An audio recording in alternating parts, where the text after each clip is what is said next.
Yo, yo, yo, what's going on, guys? Whoa, what's going on, 27 Squad? I got the ringtone on. Let me put that on silent. Let's put that on silent real quick. What is going on, everybody? Welcome into another stream. Is this the fourth stream we've done this week? 4 streams? 2 gaming streams, 2 football streams. Let's go, baby. Let's go. We're back in this. And now we got the StreamYard. We kind of figured out the StreamYard. I got the socials up top. I got the logo that I've had for a long time. Might have to refresh it. And look, StreamYard has now the text chat, so you guys can see your own chat on the bottom right hand of the screen. What's going on, Christopher, Tony? What's going on, Money, Mike? And, of course, my guy, Mike Nixon. What's going on, everybody? Today we got a nice show today. We're gonna be talking about what the NFL is talking about the New York Giants this year. We got a couple of videos to react to, most notably the Giants defense. There's a lot of talk about the Giants defense. As the Giants as a whole, we're still not getting any love yet, and deservingly so. We got to go out there and prove it. But man, if you see what this defense is looking like and what they've been putting on during training camp, this could be a good one. This could be a special one. But I want to say what's up to you guys. AR5 got hurt, and I guess you're talking about Anthony Richardson. He got hurt. Hey kid and everybody in the chat, how confident are you in the linebacking core?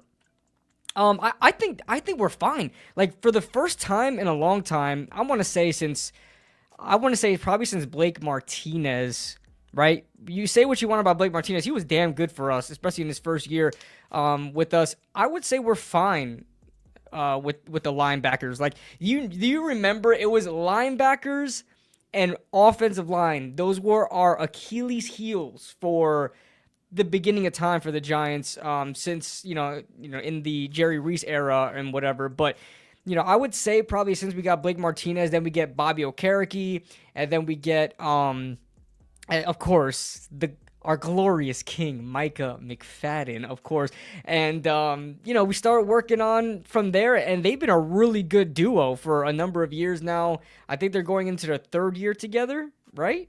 They're going into their 3rd year together, so that's nice to see. And I think the linebacking core is going to be just as good as it's been. It's not been spectacular. Obviously, 2022, or no, it was 2023. That was a really good year for them. They kind of regressed. I think Micah McFadden kind of elevated his game. It was Bobby Okereke that kind of regressed a little bit. I didn't really dive into the film specifically of everything was wrong with him. His defects, but and how he regressed, but you watch Micah McFadden, he's all over the field, baby. And I expect the same thing this year. I think we can see better inside linebacker play because we're going to see Micah Parsons there. I mean, Micah Parsons. I called him Micah Parsons. Abdul Carter. He's going to be just as good as Micah Parsons, though. Am I right? I can't believe I just called him Micah Parsons. I think because Micah McFadden is there as well. So I got Micah. We have the best Micah in the NFC East. Let's be real here. But we got Abdul Carter there. Abdul Carter, he's going to fill into that inside linebacker role as well. So we're going to get even better inside linebacker play because he's going to be there a lot of the time, especially when Kayvon and Brian Burns are on the edge. They have to figure out a way to put Abdul Carter there and figure out a way to work with him. And obviously, it's going to be the inside linebacker position. He's going to blitz from the A gap. He's going to be a spy. He's going to be all over the place. I guarantee he's going to be all over the place.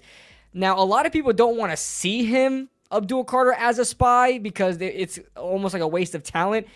Who else is going to guard Jaden Daniels? Who else is going to spy on Jaden Daniels? You will need, at some point, if he starts wrecking you in a game and he already has 70 yards through like 3 quarters, you got to sit there and say, we have to put somebody on him. You're probably going to put Abdul Carter. I know I hear a lot of talk all over YouTube and Twitter and stuff like that they don't want Abdul Carter to be a spy. You gotta put somebody as a spy. You can't just not do it. And the most athletic, the most explosive, the most side-to-side quickness guy you have is Abdul Carter. So that's a role I see him doing against way more talented quarterbacks that can move on the run, like Jaden Daniels, who we're going to have to face twice a year. Jalen Hurts, I don't think so. Jalen Hurts doesn't really kill you with speed. He's just a good runner. I think it's just a different dynamic when you have Jaden Daniels, who's not only a good runner, but can just outright blaze you. Like, you can't put some regular old safety or linebacker to spy on Jaden Daniels. You got to have somebody that has explosiveness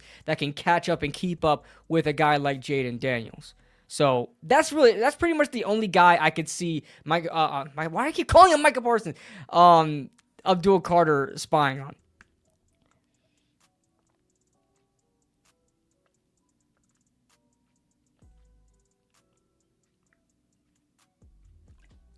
Oh, guys, I've been on my water. See, I'm trying to get fit. You know what I'm saying? Trying to get fit. I've been drinking a lot of water lately, so you might see me take a couple bottles or two.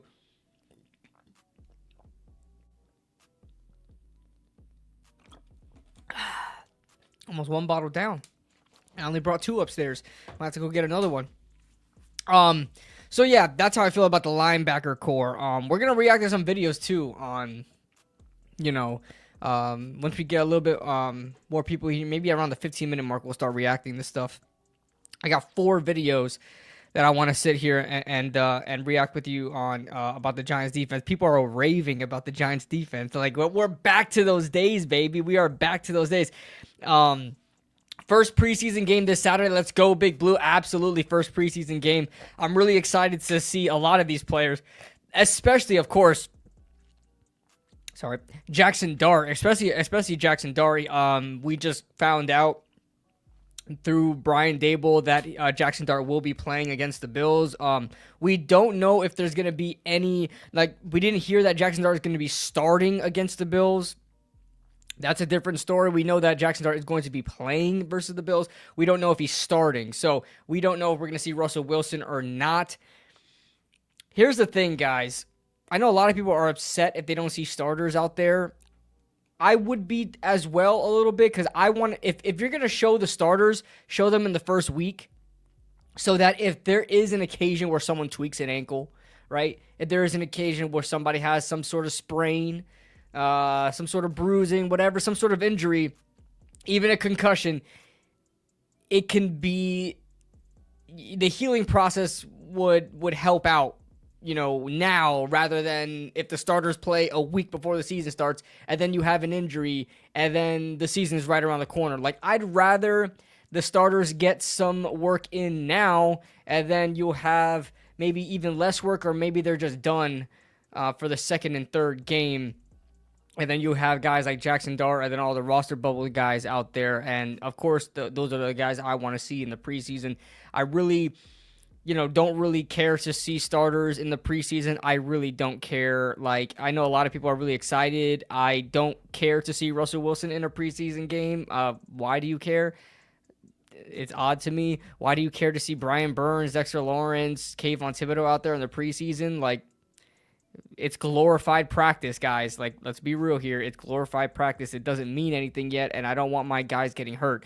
So I'm a little bit back and forth on it. I don't really care to see my starters out there, but it is good to get some work in. It is good to get some work in, and I would have them play in the first, the first quarter of the first game, and then that's probably it. Maybe a drive or two in the other games, but that's kind of it. I really don't care to see Malik Neighbors out there. Like, all our stars, I don't want them out there. Dexter Lawrence, I don't want him out there. Brian Burns, I don't want him out there. Even, hell, Abdul Carter, I really don't want out there too long. Like, I don't.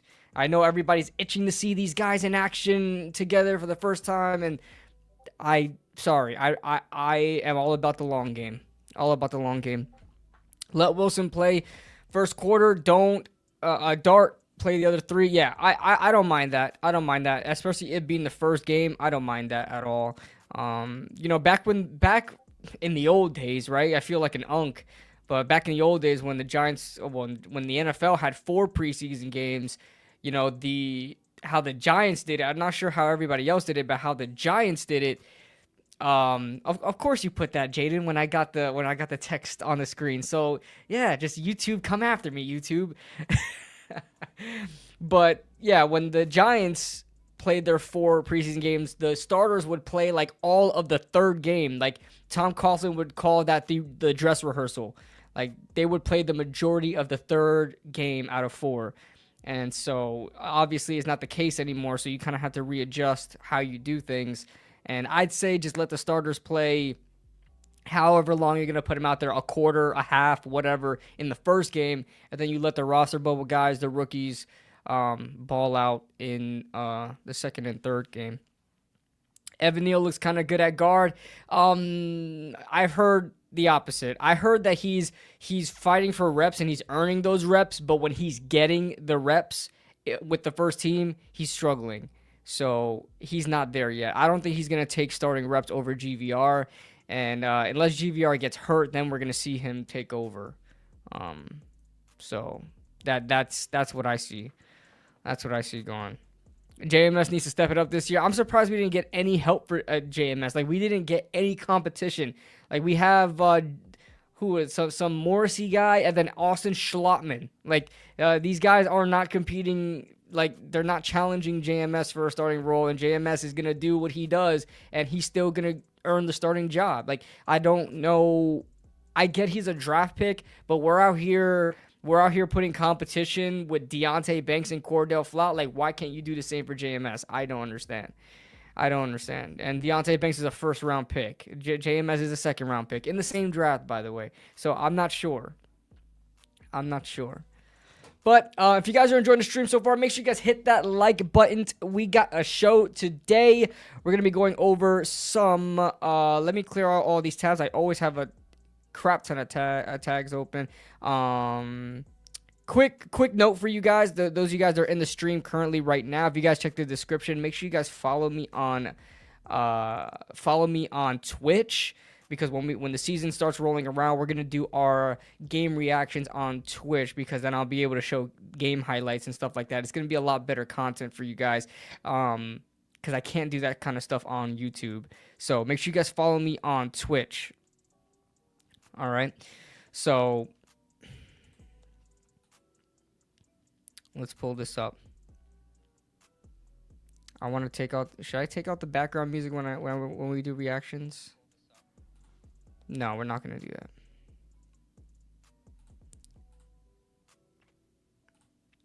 Share screen.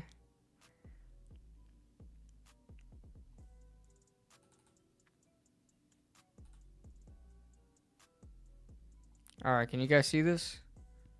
Let me pull it up. I want a better thing here. I think this is better, right?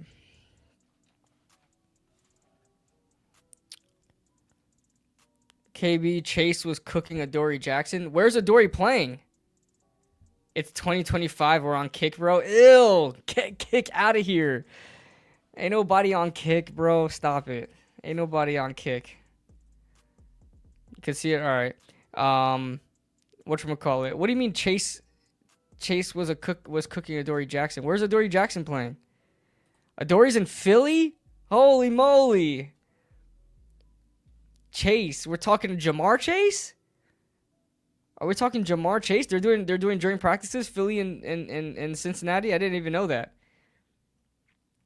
I know Washington is doing joint practice with the Patriots. Washington doing joint practice with the Patriots, and I heard Jaden Daniels was making some bad throws. So, I don't know. They're playing right now. Oh, there's preseason on right now. Oh my gosh. I gotta have that on the other screen. Jamar's playing? Oh, there's no excuse then. If Jamar is playing, there's no excuse. I didn't know that. I gotta pull up my phone. I can watch it in the background. Let's see here. Before we start the video, I do want to watch that though.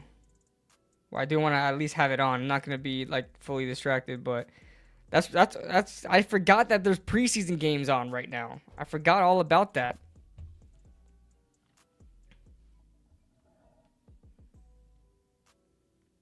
Yeah. I'm doing these streams, man, because I'm trying to be more consistent with streaming. I want to talk to you guys more. And also, when I react, because a lot of this stuff is going to be turned into pre-recorded videos. So you guys are watching right now, say hi to YouTube, because we're gonna pre-record this and stick it on YouTube as a video in itself. And this is just a better way for us to interact and still make content at the same time. So let's see here. Are the starters out there? Who's number 2 for Philly?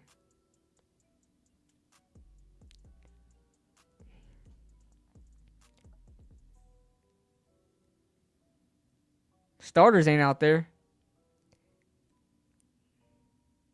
Who's number 2 for Philly? He's tiny. What says it? Watson? Watson.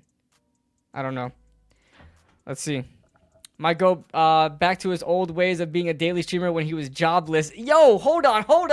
Whoa. Stop the press. I've never been on YouTube jobless.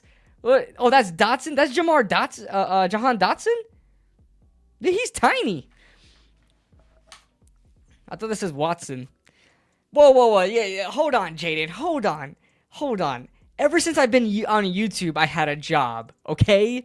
And even when I was in high school, I wasn't even live streaming. So let's get that straight, all right? I was never unemployed, all right? Your boy's always working. He said when he was jobless. But yeah, we're trying to daily stream again. I used to be on streams kind of ridiculously where it almost seemed like I was unemployed, right? Almost seemed that way. Got hurt in the preseason. Yo, Richardson got hurt in the preseason. That's crazy. You see, that's why it scares me to put these guys out there. So, yo, we got to have a Daniel Jones watch stream. Yo, is Daniel Jones going to play? Hold on. So the Colts are playing? Colts are playing.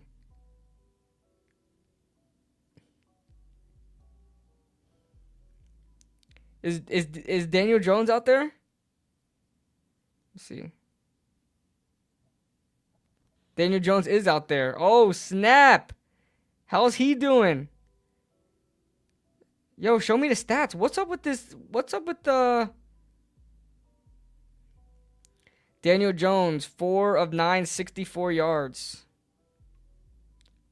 Why does it say 9 sacks? That's not true. Richardson's always hurt. Yeah, he's playing. I'm going to watch that game.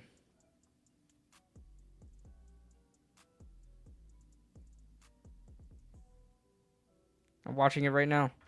Forget Philly. Forget Philly and Cincinnati. I'm watching Daniel Jones out. He's probably going to play the majority of the freaking half.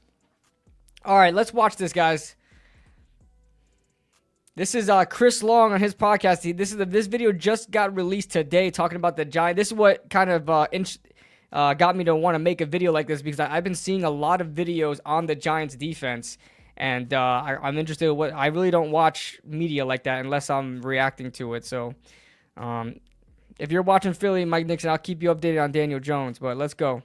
Let's start with the defense. Okay. We'll get back to the offense because we can talk about what needs to happen around that quarterback. But this is the reason I really want to watch this team play. They might have the best NASCAR package in football.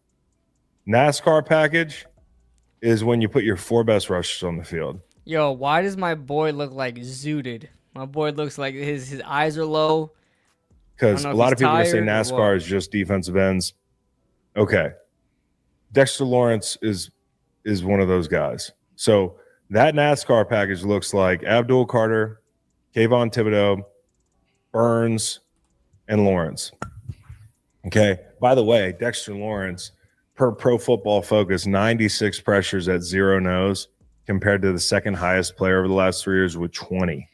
I got to see who that is with 20, but that is That's completely true, and that's why Dexter Lawrence is so overlooked, because he's a nose tackle. Nobody really knows how. Everybody knows he's a household name now. Everybody knows who Dexter Lawrence is, just like very similar with like Chris Jones, even Aaron Donald. Like Dexter Lawrence is amongst those names now, but nobody really knows how good this guy is, because he's not Aaron Donald. He's not Chris Jones. Chris Jones and Aaron Donald's not even 300 pounds. Chris Jones is like, what, 305, 315 maybe? We're talking about Dexter Lawrence, who can do just as much as they can at 342 pounds.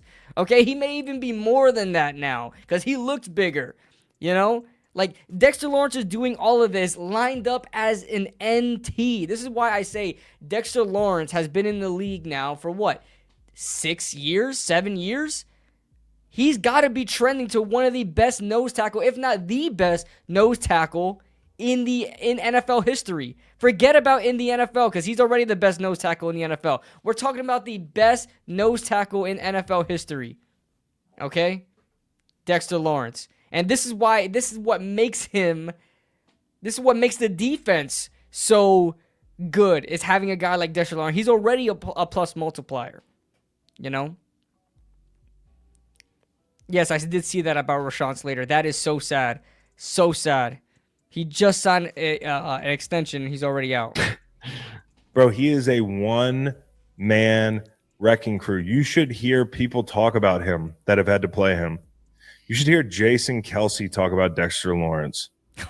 Dexter Lawrence makes Pro Bowl players look drunk out there. Powerless. Finally, somebody's talking about Dexter Lawrence. He makes them look... I mean, he had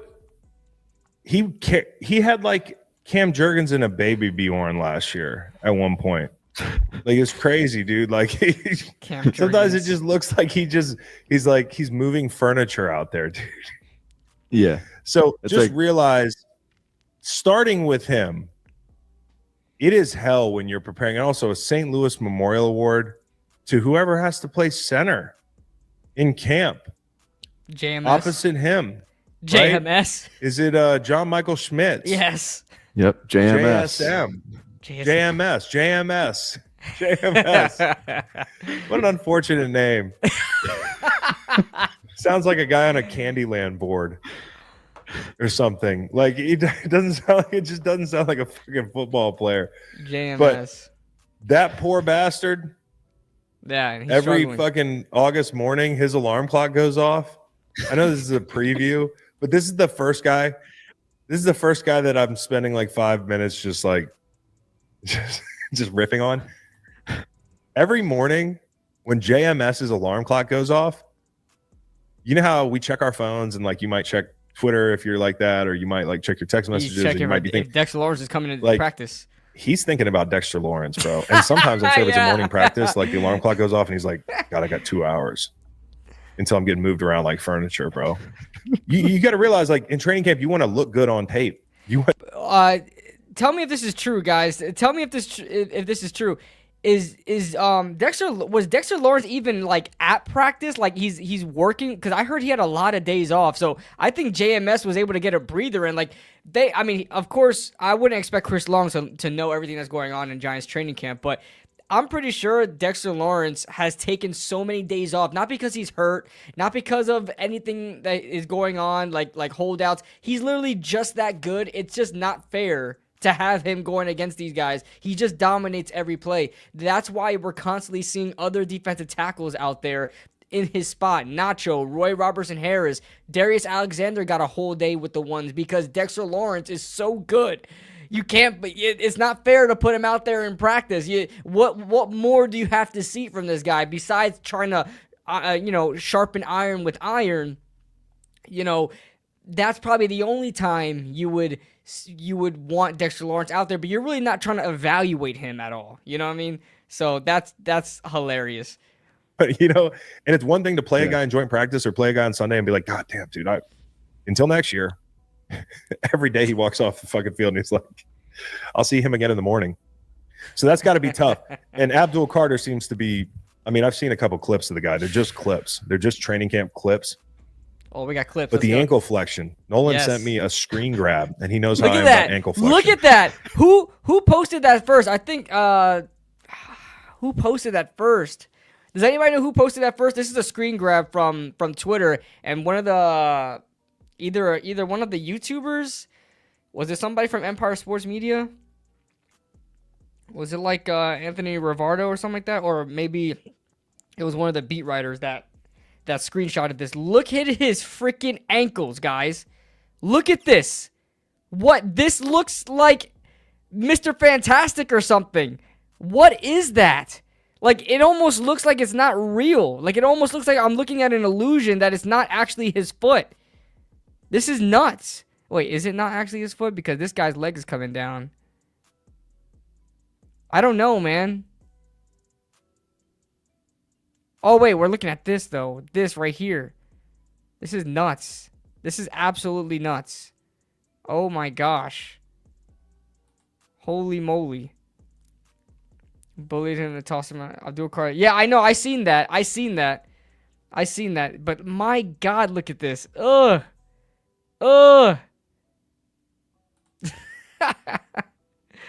That's nuts, man. Holy moly. Nolan sent me a screen grab of this guy's fucking ankle. It looks like it's broken. Look at this. Oh. Look at this. If I tried to do that, I wouldn't be able to get back up. And I am older than him, but still. Guy's fucking ankle, it looks like it's broken. Okay? Yeah. If you'd have showed me that, if my ankle did that, I'd be in a fucking boot. I'd be in an air cast, dude. They'd be giving me morphine and holding my hand and putting me on a stretcher. By the way, guys, I didn't do a sound check on the video. Can you guys hear that? Can you guys hear it good, or is it too low, too high? Like, can you guys hear the video okay? Yeah, Tony, I'm watching Colts and Ravens right now. I'm waiting for Daniel Jones to go back out there. Can you guys hear the video? Let me get a quick sound check on the video. Like, I usually like to do that before I start, and I didn't do that. It's good, bro? Okay. I trust you, Mike. All right. Guy's ankle turned sideways. His shin was parallel to the ground, and his heel spikes were dug in. it didn't look real. It's nuts. Which for people watching is, in my opinion, one of the biggest, if not the biggest predictor of pass rusher success. As a pass rusher, I watch these guys, and I think Thibodeau gets way too much hate, dude.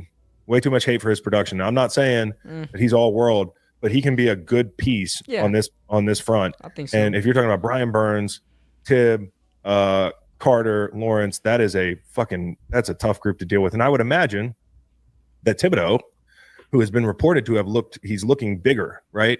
Also, something interesting about what he's doing this offseason, I saw he was training as like a wrestler. Yeah. Like he was training on like shooting and takedowns, which honestly, he said he missed a lot of sacks. I know what that's like.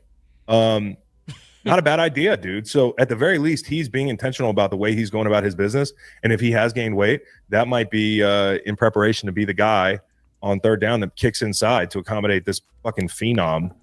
I was thinking about that as well. You know how a lot of people are talking about, when we have this package with Kayvon, Abdul Carter, and Brian Burns, a lot of people keep saying, put Abdul Carter at the inside linebacker position, let him run through the A gap and have Kayvon and Brian Burns on the edges. Yeah, that makes sense, and that's something that they're definitely going to do. But I was also thinking about, what if they switch it up sometimes? Listen, put Kayvon on the inside. He's big enough. The guy can, I think he's legitimately probably now, how much was he coming out of college? Like 255 or something like that? He's got to be 260, 265 now.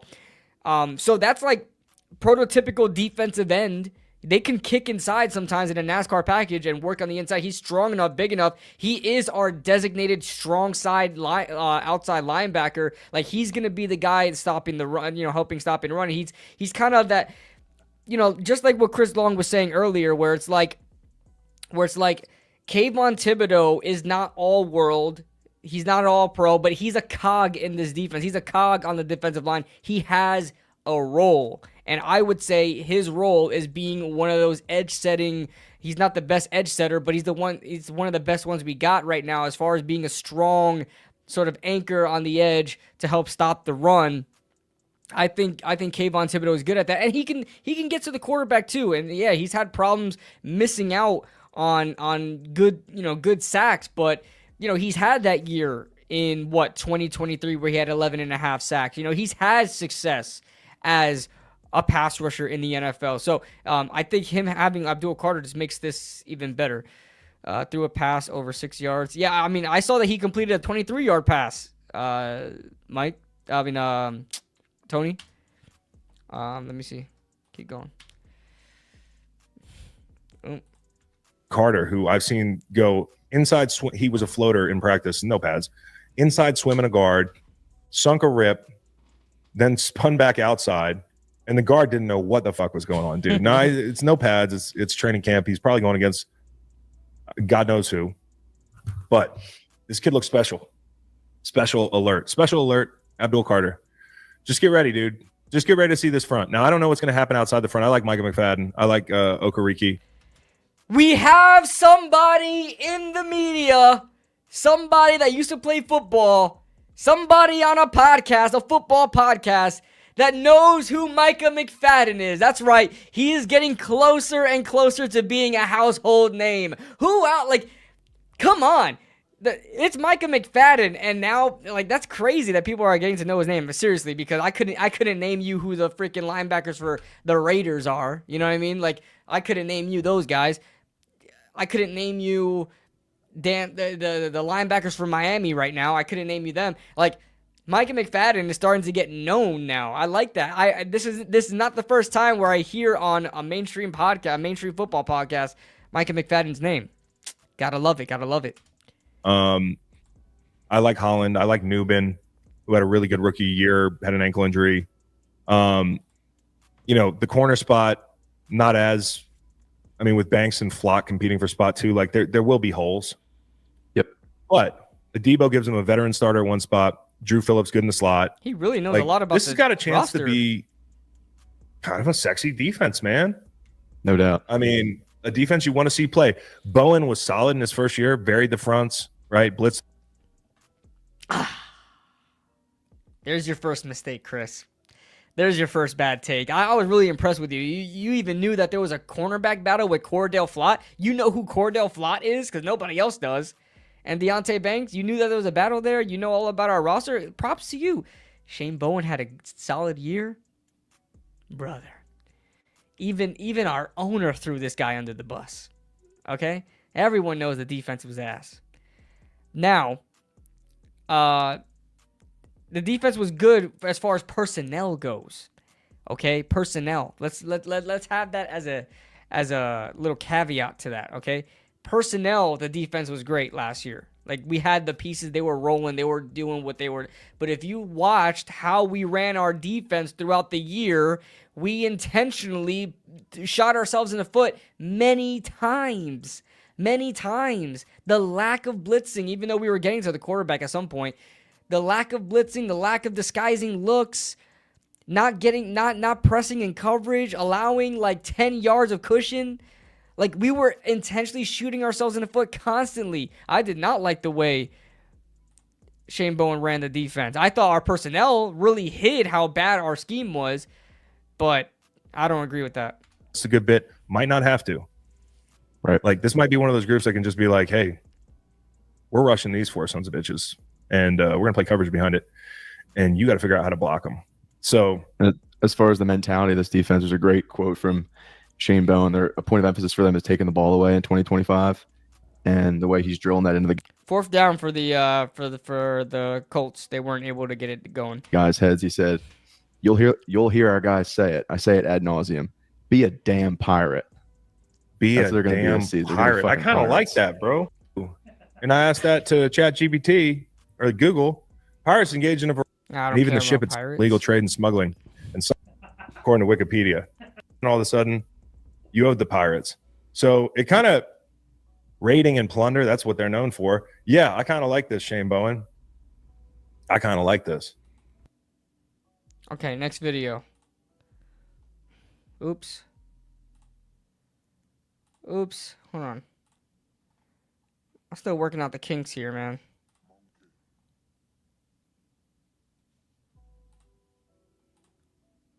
Oh, I can just skip like that. Oh, because I have it in a playlist now. So I could just skip over it. All right. My bad. I'm not good at this. I'm not good at this. I need a like a freaking moderator on the inside. All right, my next group, number 8. Some controversy here, Sam. I put a poll out. This was weeks ago now. Wanted to see what the people thought. The poll was... I will preface this, okay? I will preface this immediately, okay? I do not like these guys. I do not like Sam Monson and Steve Palazzolo. I don't like these guys at all. I think they're the most and I use PFF a good bunch. Like, I do use PFF. I don't trust everything PFF. They think whatever they say is like the word of God, is gospel. I don't like these guys. I think they're the most arrogant dudes in the business. But I seen this video saying the Giants defensive line will be dominant in 2025. So let's watch it. But I think they're the most arrogant dudes in the business. But let's watch it. Who has a better defensive line? 2 options: Eagles or Giants. As of record time here, the people say 52% Eagles, 48% Giants. I don't hate that. I actually thought it would be a little lower for the Giants. Like, listen, the Eagles just won the Super Bowl. They got a lot of hype. If you poll who has the better defensive line, the team who had 3 wins last year or the team who won the Super Bowl, automatically people's minds are going to think the Eagles. So the fact that the Giants were that high, it was that close of a split, I'll take that as a win. But number 8 for me on this list is the Giants defensive line. I've got them in the top 10. I'm living in the Dexter Lawrence hype that we love to create, which is valid. The trio of of edge rushers: Brian Burns, the addition of Abdul Carter, and then Kayvon Thibodeau. I mean, just that 4 right there is outstanding. I love Darius Alexander in the 4th. I don't think they have the same kind of depth as every other team that we've listed on here. For the most part, had some level of depth that I was raving about as well. I don't think the Giants have that, but man, there's so much potential for this defensive line heading into this year. Yeah, there is. But I think that potential word is why, teams, or why some people would go in the other direction and say, actually the Eagles have more proven quality than the Giants do. I think the potential of that Giants defensive front is really, really good. But we love Kayvon Thibodeau at draft time, not number 1 overall, but we thought he was probably the second best pass rusher in that draft. And he hasn't become an impact playmaker. So as much as that was... I know I just spent a lot of time kind of like talking about Kayvon Thibodeau. He's been impactful. He just hasn't been a star. Saying that he's not impactful means that he's become a non-factor. Like, he's had an 11.5 sack season. No matter how much you say that, hey, it was a bunch of cleanup sacks and it was a bunch of coverage sacks. I get it. That's fine. But don't say he hasn't made an impact. He's made an impact. I would say so. He's not a bad starter. He's just not like Aiden Hutchinson level, which a lot of people, in all fairness, are going to compare him to. Abdul Carter, maybe, an impact dynamic, like difference maker right off the bat. Maybe not. And if he isn't, suddenly the whole complexion of this defensive line changes. And it's still relying on Dexter Lawrence being one of the best players in the NFL, Brian Burns being good, and then they're still sort of struggling for those supporting cast members. But look, Lawrence is one of one. He's one of the top players in the NFL. There's nobody playing the nose tackle position the way he is. There's nobody that generates the kind of pressure or disruption that he can from that interior spot. He is the gap between him and the second best player, sort of quote unquote at his position, right? Because nobody's playing nose tackle that much. And certainly nobody's playing it like him. Like, the gap between him and the second best guy may be bigger than it is at any other position in the NFL. Brian Burns is really good. Then you get the question marks. Abdul Carter could be phenomenal based off how amazing he was really his first year playing as a full-time edge rusher. If he develops, like, he's got the bend, he's got the acceleration, the burst. If he just develops further, adds a couple more moves to his pass rush arsenal, he could be phenomenal. Similarly, Darius Alexander was a guy a lot of people loved at draft time as well, and they got him as a relative steal. So if he's able to come in and be a significant difference maker right away, it's huge. And then Thibodeau being sort of dropped further down the depth chart, his impact or his value just gets higher relative to how much he's playing. So I think the potential is absolutely there for this group to be really good, but it is relying on several what ifs all stringing together in their direction. Oh yeah, I mean, I might be a year early on this. I think Thibodeau. So Lawrence, everything that you said. I think Brian Burns. I still don't know if I would pay him close to $30 million per year, but he was more productive last year than maybe I anticipated. Yeah, I agree with that. Like, Brian Burns was that him paying him all that money was more of a projection contract than what actually he's done. I mean, he's been really consistent. Like, I don't think Brian Burns has had less than 7 or 8 sacks in any season he's played in. Like, he's always been consistent. You're always going to get a good 8 sacks at least from a Brian Burns if he plays a whole season. Like, and he's been relatively healthy his entire career. Like, I think he's been just fine. And I think the money is going to end up being well worth it because you have a good supporting cast, and it's going to allow a lot of opportunities for Brian Burns to really hone on his craft and like probably work on a lot of one-on-ones. I think it's going to be well worth the money because you're getting an Abdul Carter in there, and he's going to be, you know, having all the attention on him. He's the young phenom, and Brian Burns is going to be left on an island a lot of times. So I think this Brian Burns contract, I think we're not going to look back on and call it a Kenny Galladay sort of thing. Just a bad contract, like Nate Solder sort of contract. I think we're going to get some good value out of Brian Burns, and I think the best is yet to come on Brian Burns. Hold on. It's still a very difficult threat off the edge with his speed. A little bit better against the run. Last year in particular, Kayvon Thibodeau, I think is he worth the number 7 overall pick? You could argue that, but I think he's fallen in as a pretty good number 2 edge rusher. And then Abdul Carter is absolutely the wild card. You know, not only young on the edge, but I thought it took him a few weeks last year, but after that it clicked, and he was awesome. So there's some projection here. There's also it's top heavy in that. Hey, who do you guys think? Who do you guys think is gonna lead the Giants in sacks this year? This is a legitimate good question, and you're probably not going to be wrong with anybody you say.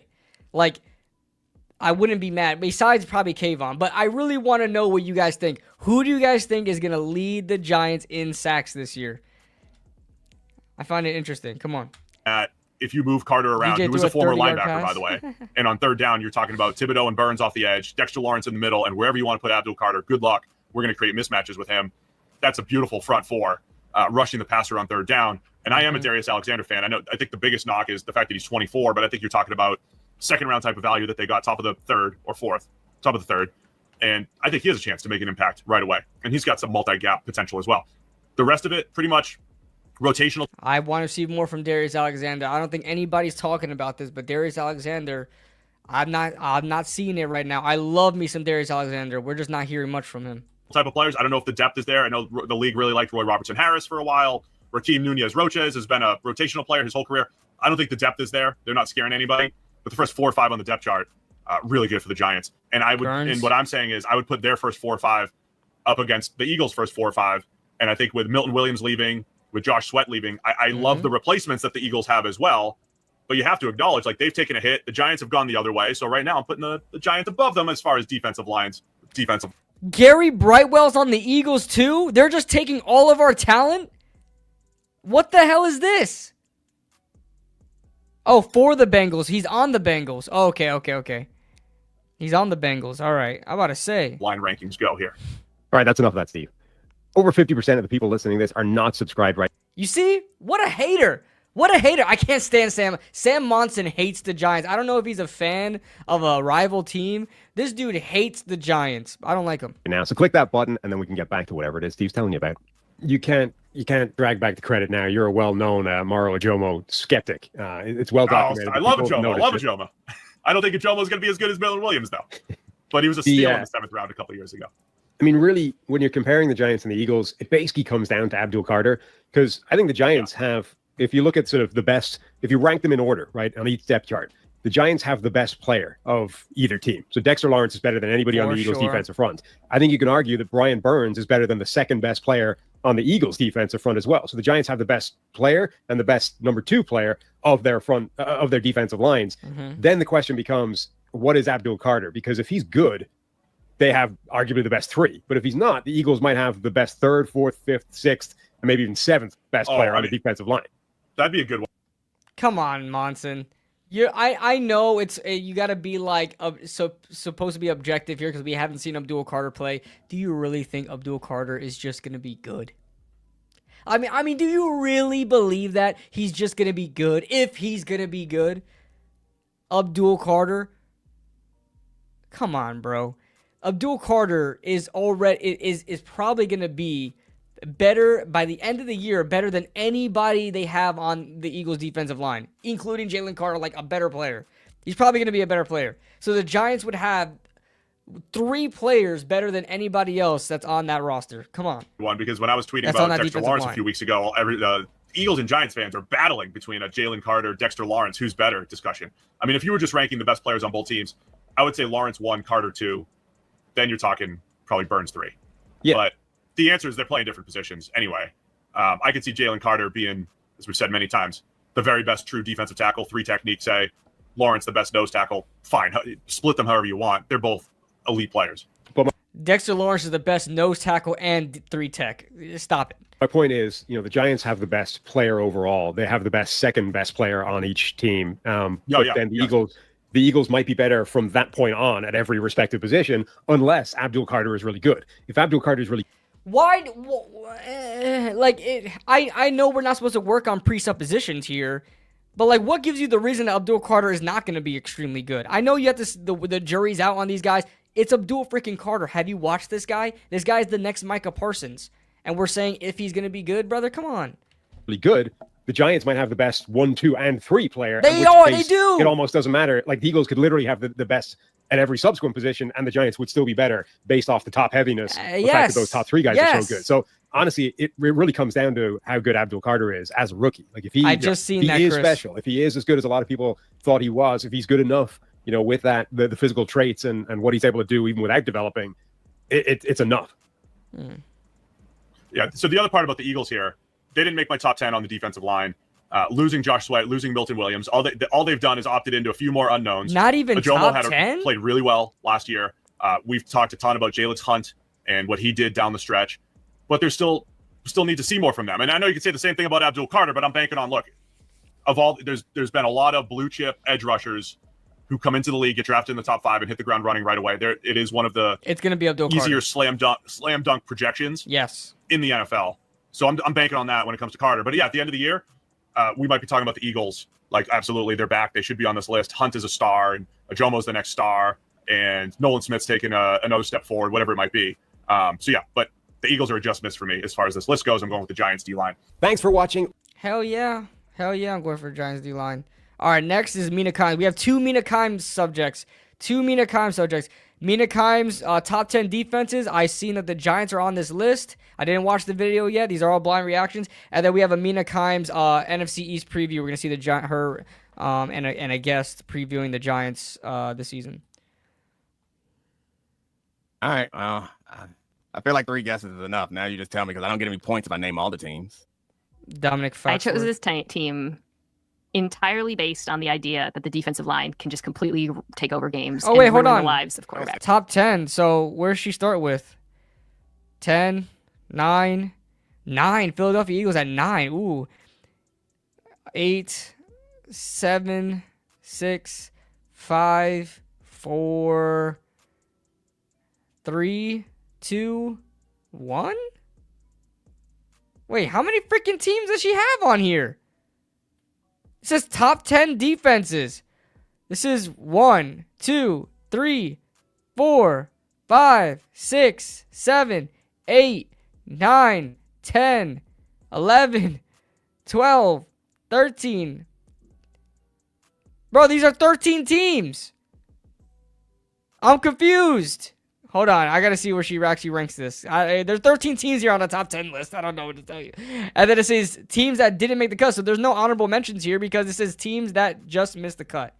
All right. Don't say it. The New York Giants.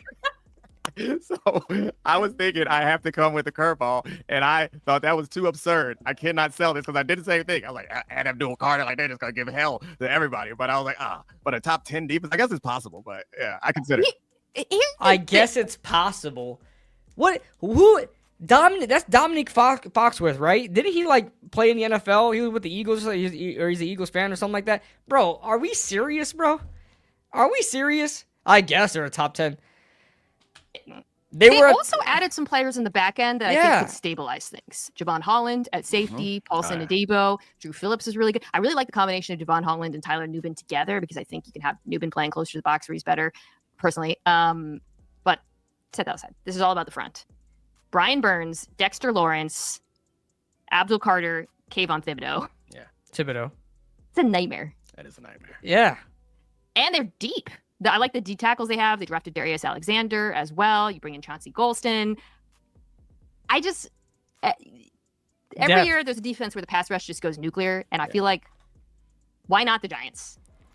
I'm telling you right now. I feel bad. I don't feel bad.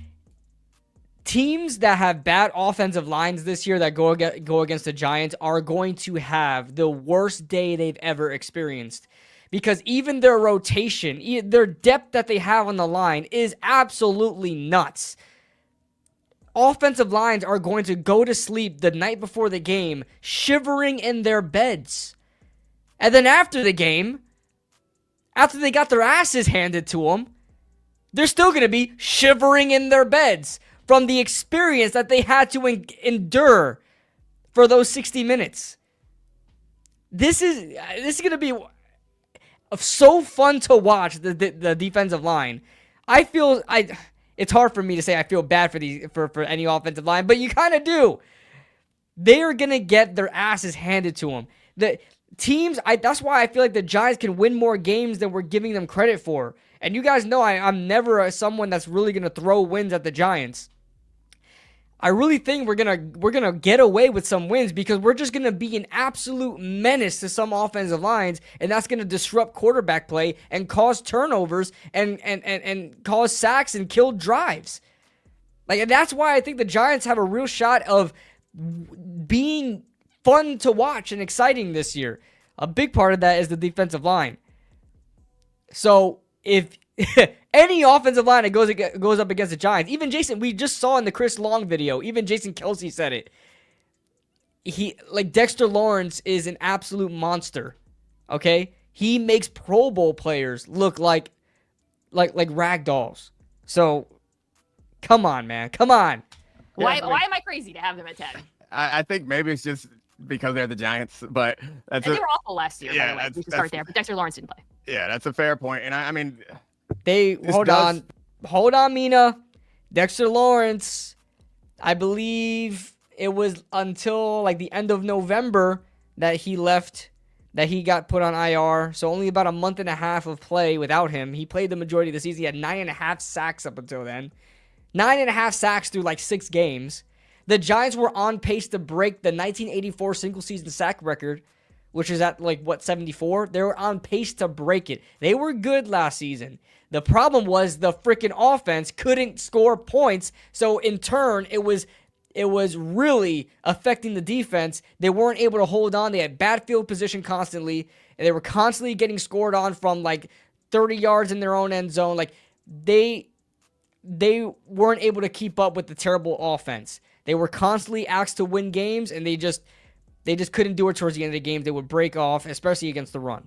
Feel like maybe it points out how I in the past would have overvalued defensive fronts and would believe that if your front can be dominant, then everything else around you can not be. I think you have to still be stable. And which, to your point, maybe Holland will bring some stability to it. Maybe Go Terps, my man Banks will become slightly better at corner. They believe in him. They think he's going to bounce back. I hope so. I believe in him too. But I haven't heard a soul. It's not ridiculous. But these are all great pass rushers. They're so. First of all, I think Dexter Lawrence has a case to be Dexter Lawrence best defensive player in football. He's up there. Yes. Obviously, he's probably gets double teamed. Say it, Mina. Right? He's double team. Say it, Mina. I'm sure. Oh my God! So you're double teaming Dexter Lawrence, and you have to deal with Brian Burns, Abdul Carter, and Kayvon Thibodeau. Right? Then this is terrible. It's terrifying. All right, we don't. It's very simplistic.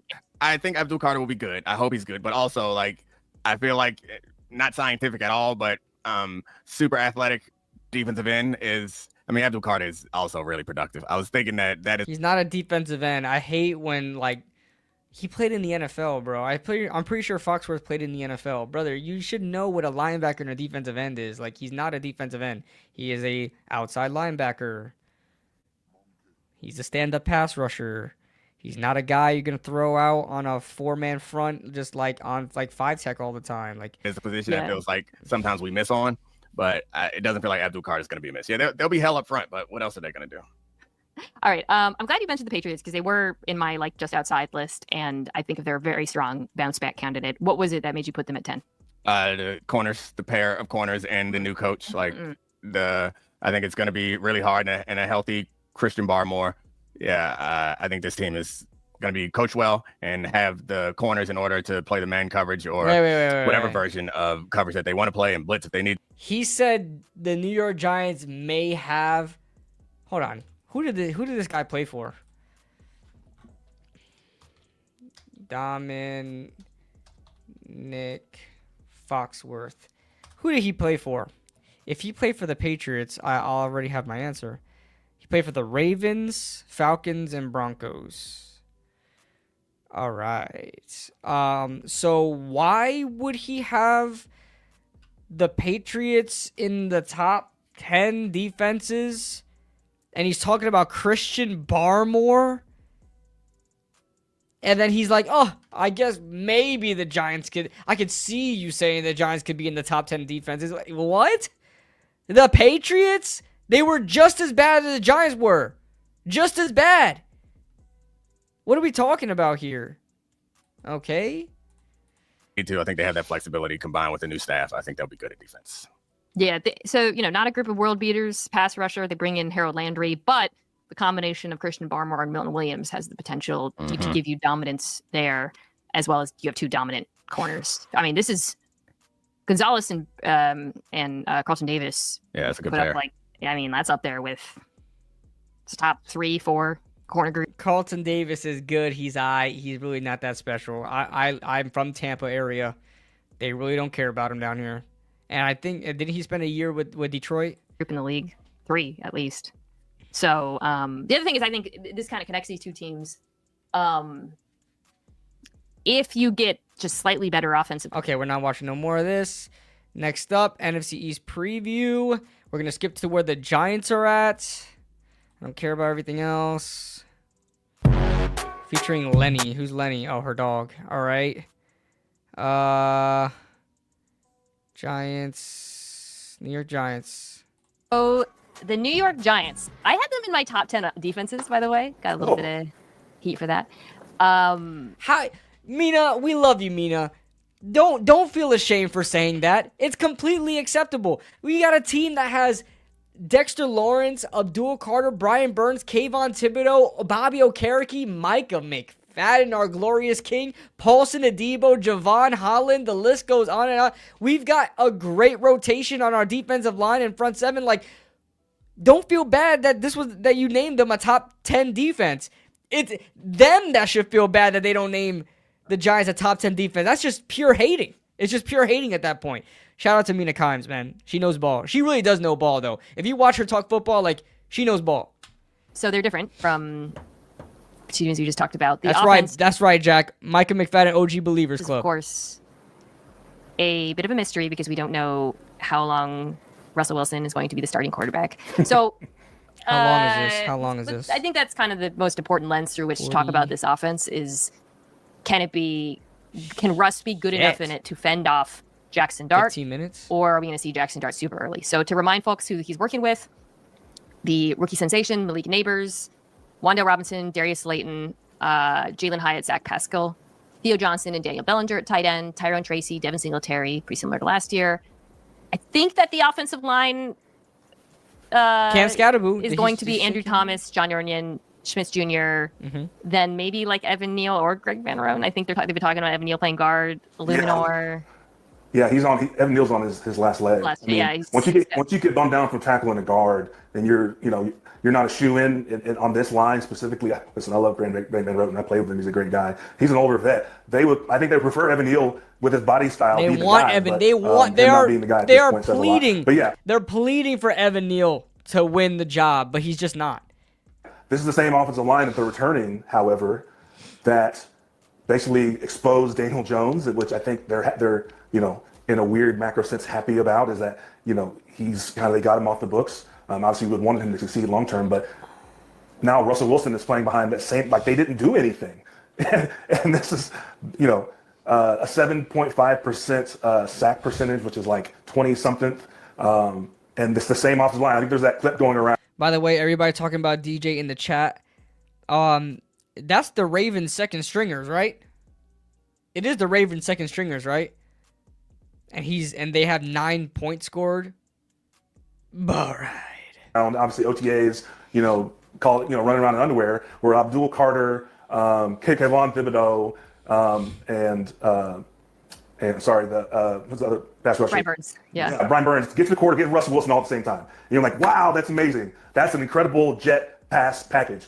But that's the offensive line that they're trotting out there to protect Russell Wilson, who, by the way, is no longer a mobile escape artist like he was for all those years. And so you said it, the clock is ticking on when do you pull the trigger on Jackson Dart? Because all the reports are he's got a chance. And so does that with, you know, there's an avalanche coming at Dave Hall and showing that was coming last year. I'm shocked to hear. Can I say it too? I feel like Joe Shane, people have been like, wow, what he's really crushed it in the draft. Like, no, he built this offensive. It's inexpensive offensive line, by the way. These are high draft picks. These are free agents that he signed, and it's been horrible. Andrew Thomas is the only good player at this point. Maybe Schmitz takes a step, maybe, you know, but I've not been great as you. Not here for the Joe Shane redemption, whatever's happening. But anyways, I think the question of like, can Russell Wilson, is this going to just be like really, really bad? So look, some of it they have a horrendous schedule, and it might not matter even if he plays decently. They might just. Excuse me, I'm sorry I'm interrupting. Have you seen their first 9 games? Yeah, it's rough. Not a lot of wins there. Brother, crazy. Brother, have you seen our entire schedule? Golly, listen, I know. Listen, I like this back and forth. This guy seems pretty cool. He played in the NFL. I don't know who that is. I'm kind of upset that I don't know who that is. Who's Lenny? Who is that? Is he Lenny? But who is that? Who's the guest there? I don't know who the guest is.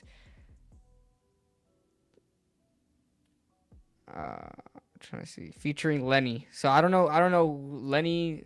Does anybody know who that is? He seems like a cool guy. But yes, have you seen the entire schedule, my friend? It's brutal. It's brutal. You got a couple of would-be easy games there, but as you guys saw, that Burgess goober, content creator from the Pittsburgh Steelers, said the Giants weren't going to win a game this season. That's how bad the schedule is. So that's Marshall Newhouse? Jack, that's Marshall Newhouse? No way.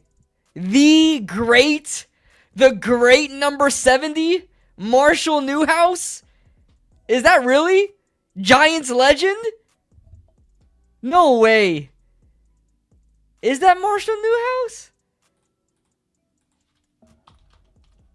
I'm surprised he hasn't said that he played. He was the reason why. It's in the description. Oh, I just skimmed through it. Oh, that looks just like him. Yeah. I just hold on. It's in. Oh wow, I didn't even. I'm out here looking for Lenny. I'm out here looking for Lenny. This is Lenny. Okay, that's Marshall Newhouse. You know what's funny? I'm surprised. You know, even though I was talking nicely about Marshall Newhouse, I'm surprised because he was just talking about how the Giants are infamous for having bad offensive lines. He was literally just talking about that. Brother, you were one of the reasons why the Giants had a terrible offensive line. The Giants tried to fill in that right tackle spot, which we finally got an answer for with Jermaine Illuminor, with you, and you were terrible. And then we went to Mike Remmers, and he was even worse. Oh my goodness. That's Marshall Newhouse. That's Giants legend Marshall Newhouse. You know how many times he got him and Eric Flowers were the nastiest combo of all time. Oh man. But like in a vacuum, I think the group of receivers you could actually see Russell Wilson pairing decently with. So Russell Wilson in Pittsburgh last year, second in QBR on throws league-wide, over 20 yards, 25th on throws under 20 yards. That is not a sustainable formula for success in the NFL, but it speaks to what he does well at this point in his career, which he throws a beautiful deep ball. And Malik Neighbors Darius Slayton. Mm-hmm. Those are players who get open. Maybe Jalen Hyatt, if he, So the problem is just I don't think he's going to have time to do it consistently, and I think the sack rate is going to be too high. There's just going to be too many three, and it's just going to be too inefficient. Tyrone Tracy checkdowns. Yeah, Tyrone Tracy is going to, and Cam I like Tyrone Tracy. I like him too. I like him too. He's gonna be in protection a lot, or they're gonna jet him out, and he's gonna catch a lot of balls in the flat, I imagine.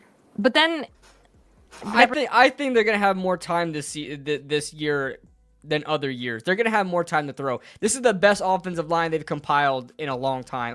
I can't remember a better looking offensive line since I've been making videos here on YouTube. I cannot remember a better offensive line that we have on paper, of course. And you're one of the reasons, Marshall Newhouse. My God, I couldn't stand watching you out there. Number 70, Marshall Newhouse getting cooked everywhere. Brings us to the next question, which is like, do you feel comfortable putting Jackson Dart behind this? Well, there you go. I mean, that's just the progression of. We gave Washington credit for being proactive. He wasn't 70. This is on the other. He wasn't end, 70. Stand pat. Who was he? Like something 73? That was demonstrably not 74? A good product on the offensive line production side, and ultimately, there are not that many quarterbacks in the history of the NFL that can overcome like an offensive line. I speak from having played on 8 different teams. A lot of great. Say including the Giants. Say including the Giants. Offensive lines, and when we weren't clicking, the offense didn't go. And when we were clicking on all cylinders, I was part of the offense that set the record in touchdowns and passing yards. And so, he's gonna mention that. But not mention his time with the Giants. You played with us from 2015 to 2016. 2015, we had a decent offense, right? But the offensive line was terrible. 2016, we went to the playoffs. The offensive line was still terrible. We're not gonna mention the time with the Giants, huh? We're just not gonna mention that. That upsets me. There's nothing Giants related in the back of his freaking wall. Unit has to step up, but if you don't know if Evan Neal, this behemoth of a 73. guy, can lock down the guard position, which he was originally not drafted to be. He's drafted to be a tackle, and your franchise tackle was the only part that's really just like solidified. And you've got an aging quarterback and a rookie behind him, and wink, Jameis sitting there too. Is Jameis still there? No. Yeah, he's still there. Yeah, he's still there. Yeah. He just got here, brother. This is not a good recipe, and I think Malik Neighbors will have something to say about that for sure. I'm excited to see him kind of take the next step, and I like the Darius Slayton sign. I think he has a lot of go left in him. Good take. This unit has some issues. This unit. It's not. I think. I like Kafka. I don't think it's like a. You can see a world in which Thomas is back. He's amazing. Illuminor is competent. They drafted Marcus. Talk about Illuminor. I want to hear Marshall Newhouse talk about the actual, the right tackle we've been dying for since we were kids. That's how much Jermaine Illuminor isn't even all that good.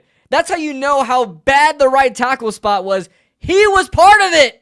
Simbo, who's I think going to be like a swing tackle for them, so there's a little bit of depth there. Maybe Schmitz Jr. takes a step. I think John Runyon was playing hurt last year. So my feeling is if the offensive line can just be like in that 15 to 25 range, there's enough there with the pass catchers. You got a creative play caller.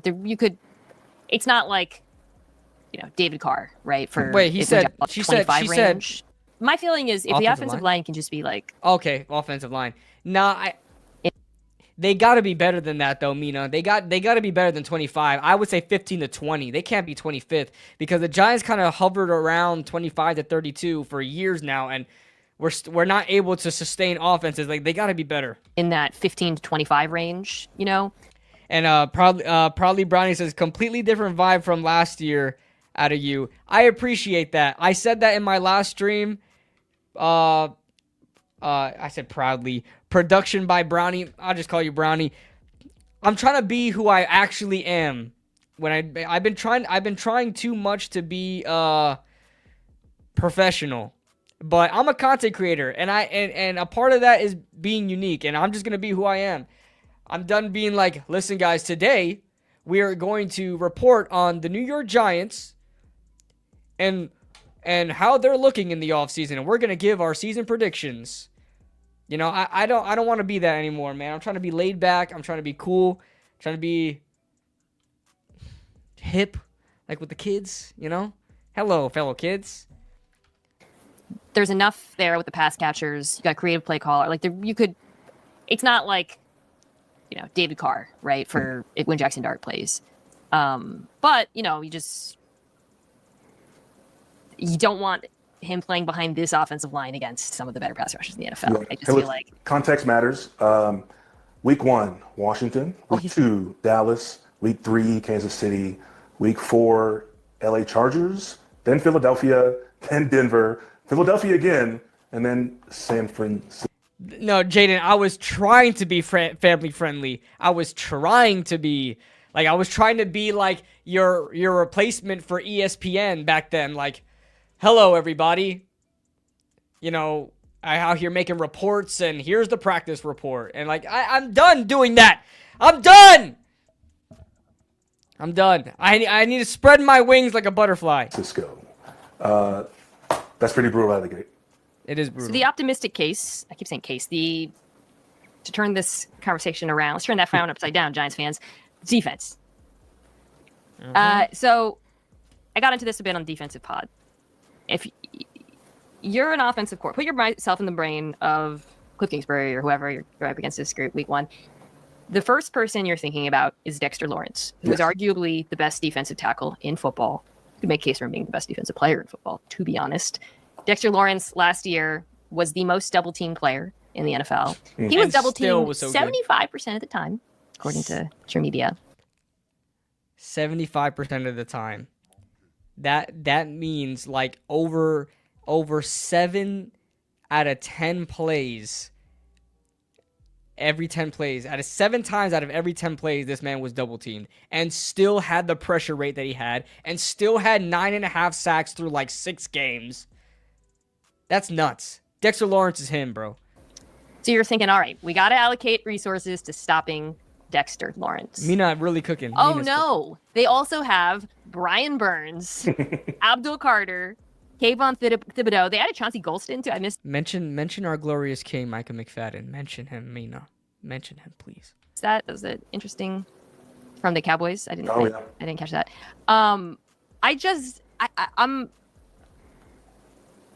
I got like some blowback for saying this could be a top 10 defense, but Marshall, that is a nightmare. It's a nightmare. You're the offensive lineman. Like, what would be in your head going into a game against this defensive front? Stay at 3rd down. That's it. What are they going to do on 3rd down? The packages. Oh my. That's what I'm saying is that like those guys are all amazing. All 4 of them on the field at the same time is hellish. But we're staying at a 3rd down, or we're staying at a 3rd and long. Excuse me. Dexter Lawrence makes that difficult on the early downs. He just doesn't move. You hit him and you just kind of like, oh, okay.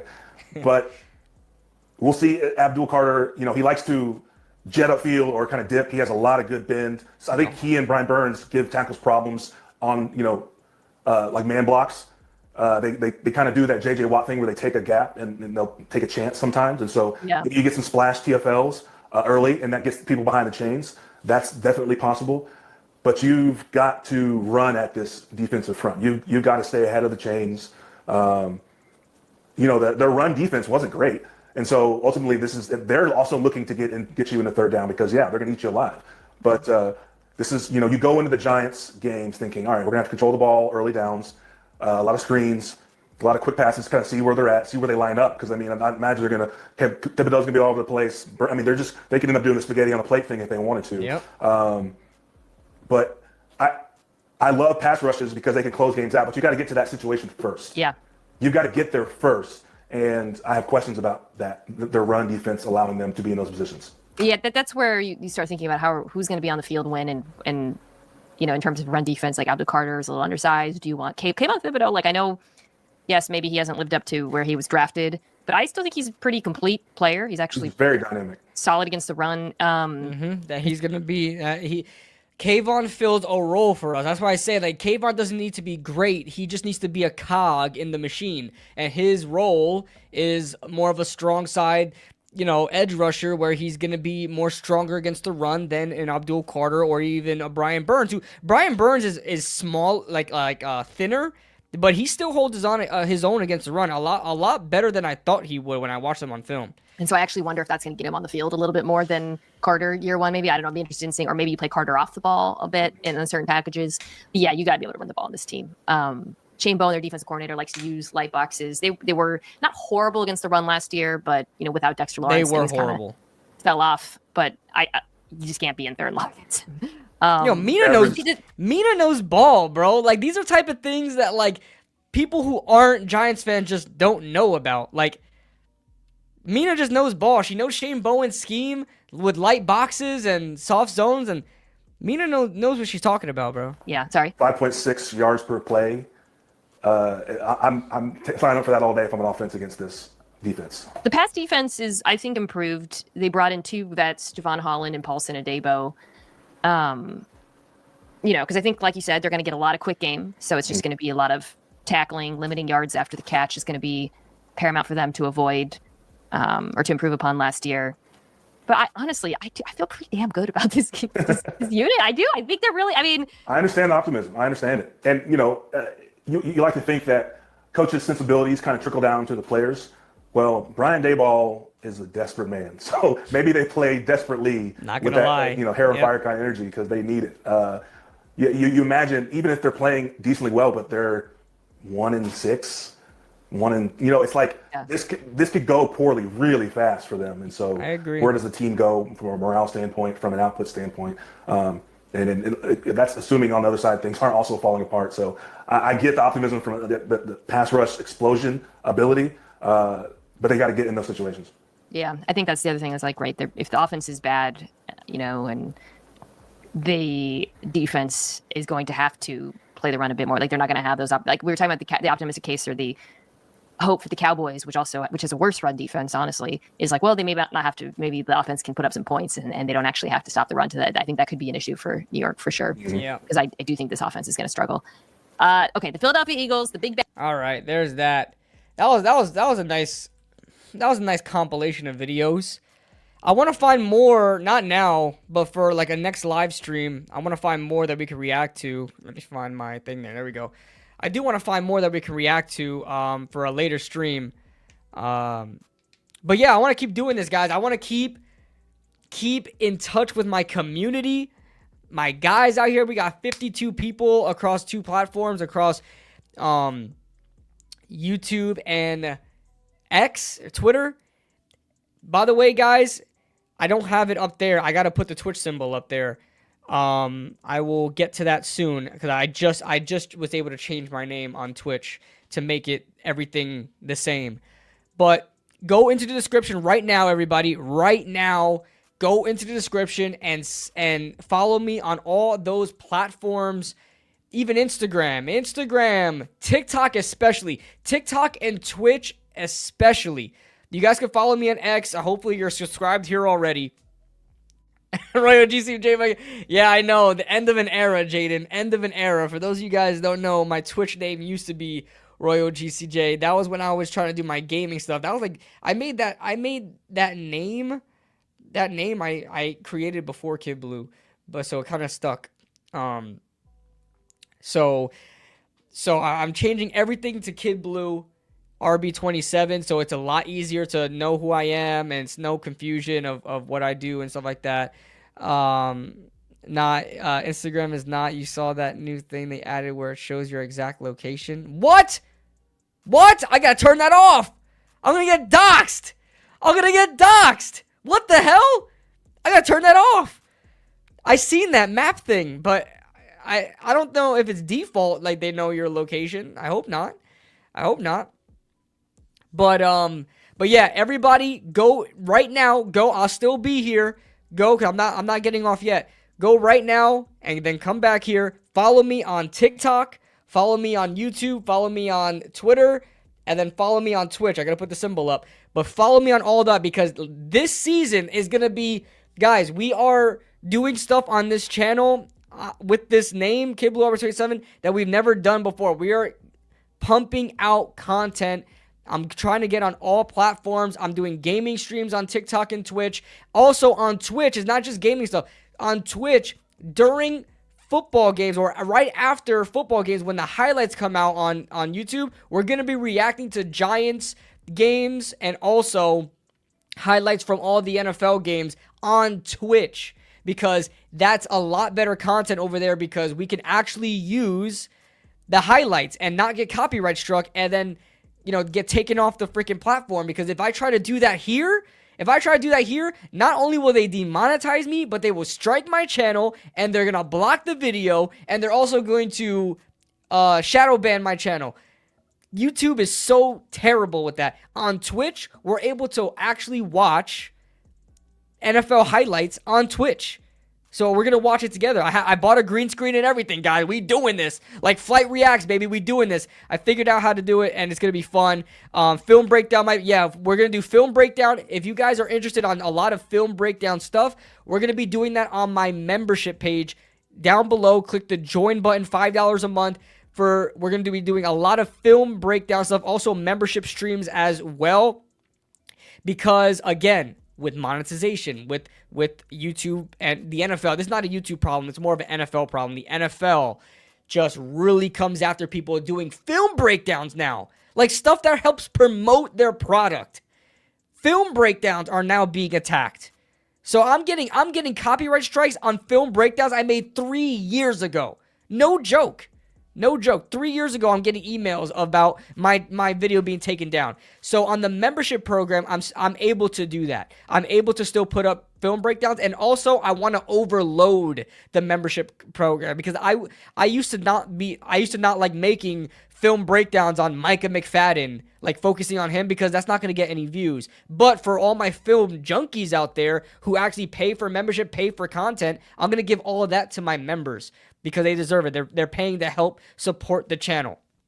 And it's only $5 a month. You're going to get a lot of content, a lot of film breakdown stuff, and membership streams as well. So I'm glad that you mentioned that, Jack, with the film breakdowns, because we're going to be doing that as well. So this is how it's going to look during the week. Okay, we're going to be doing our breakdown stuff. We may have guests on the channel. I may be a guest on somebody else's channel. I actually have 2 or 3 things in the works right now of being on somebody else's channel. Of course, I'll put that in community notes and stuff like that. Previewing games and talking about the Giants and, teams and stuff like that. I think I'm going to be on a Washington channel when the season rolls around for week 1. And I'm also going to be on the Juke, another fellow Giants content creator. He asked me to have him on his show.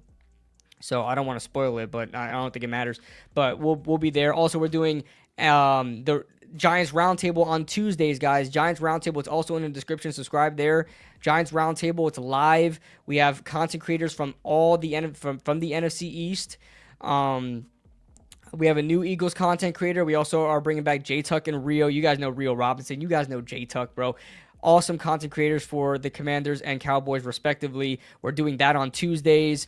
And then we'll be doing film studies, film breakdowns all throughout the week. Also gaming stuff throughout the week. And then on Sundays, we're still going to be here for the games, guys. On Sundays, we're still going to be here live for the games on Twitter and YouTube. That's where I stream. And also TikTok. We're going to be streaming on 3 apps during the season, so you guys can watch and watch my reactions, and you guys can communicate with me through 3 different platforms. We're going to be doing that during the season, and then when the game is over, we're going to be switching to just Twitch, and then we'll be reacting to the game. We'll be reacting to the highlights together on Twitch, and then we'll be reacting to all the other games that happened that day on Twitch as well. And then that will be the kind of content for the week, along with a lot of other stuff here and there. I'm still going to be making my random videos about the Giants and what's been going on with them, or, updates and stuff like that. Still going to be doing all that other stuff. But yeah, I'm trying to figure out how to be a content creator, balance my life as having a day job and then having this job. I'm trying to balance that out, and it's working out more and more the more experience I'm getting. So to give you guys more and more content over the course of, the year. The sponsors are coming that I should, God willing, I'm praying on it. I should have another sponsor before the season starts, so let's see how that goes. I should have another sponsor. So that's going to help out a lot as well. So, man, it's just content. I want to be, you know, giving you guys. Go watch that movie, Weapons Bro. Must watch. Yeah, is it good? I'm not a horror guy. I'm really not. But I'm hearing it's good. I still have to watch Sinners.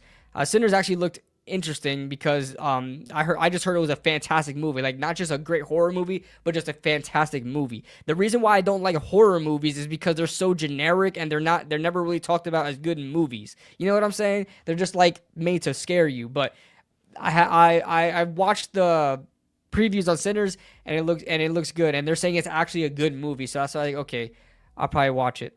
I saw Fantastic Four the other day. I liked it. Marvel is coming back. I don't think it's back fully yet, but it's coming back. I also want to do some movie stuff, man. Shout out to my brother. My older brother he's trying to start a YouTube channel.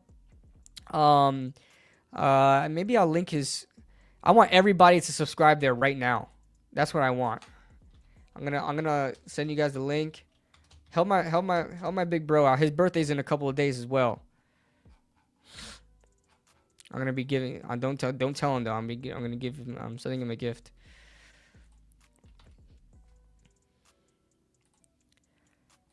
Everybody subscribes to this channel right here. Kicking my feet in here, thinking about you streaming consistently. Hey, let's go. Hopefully, I'm making everybody's feet kick. Everybody follow this account right here. This is my older brother's account. He's just starting out as a YouTuber. He makes a lot of we're all nerds. Our whole family is nerds, really. We all have our own niches, and he's into retro gaming, movies, old retro games and retro movies, and he likes talking about that stuff. He also does some gaming streams as well. And he does amazing art. This man makes subway cars out of cardboard that look absolutely real, like miniature replicas.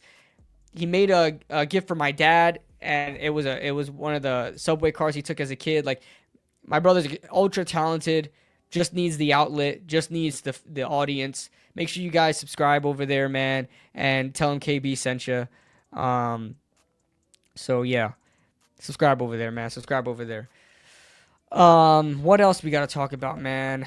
What else? Yeah, make sure you guys are following me on Twitch and TikTok and YouTube and X. But yeah, man, I can't wait.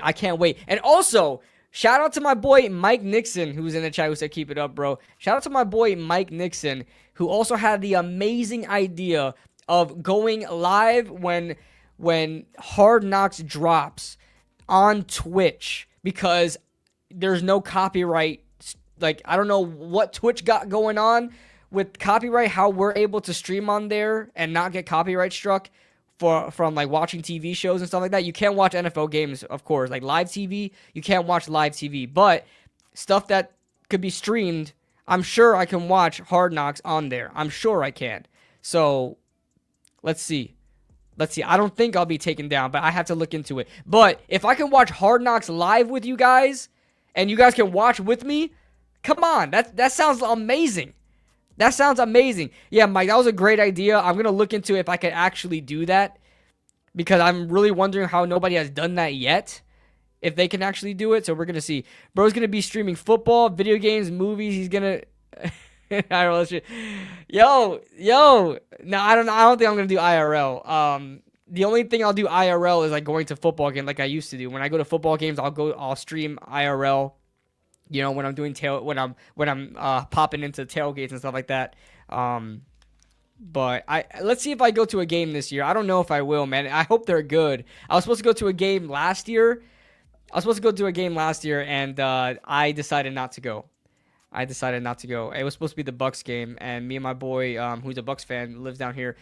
We just decided not to go because the Giants were ass. I'm not going to spend money to go up there for that. I mean, it would have been good for tax write-offs, right? Because I was doing it for my channel, but just not worth it. Just wasn't worth it.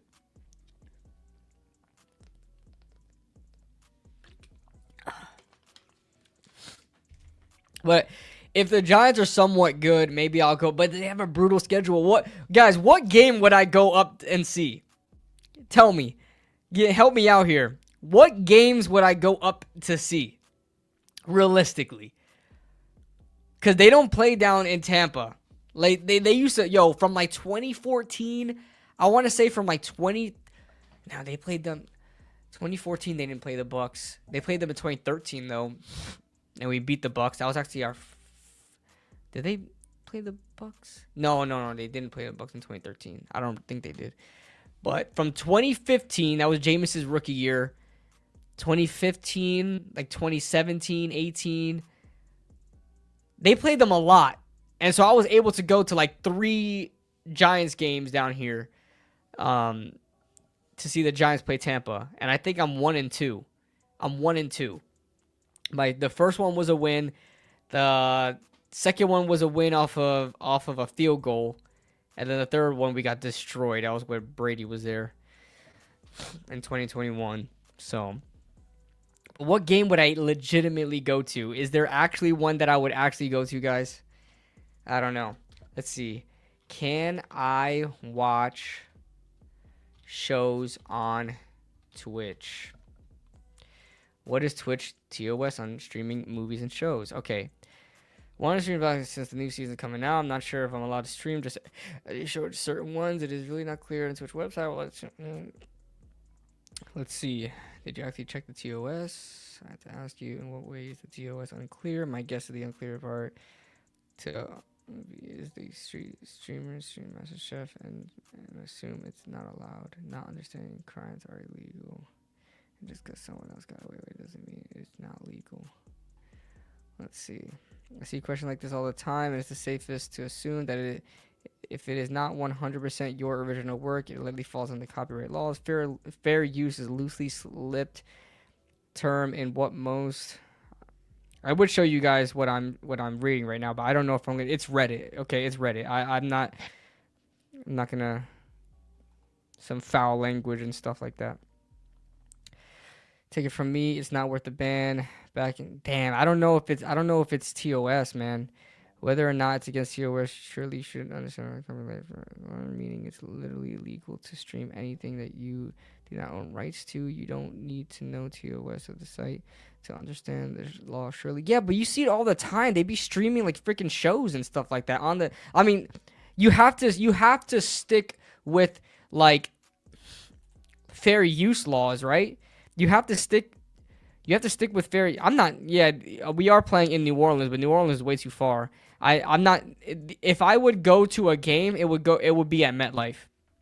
If I would go to a game, it would be at MetLife. I'd rather go to where I'm familiar with. I'm not gonna go to New Orleans. No way. I don't know that area. I've never been to Louisiana.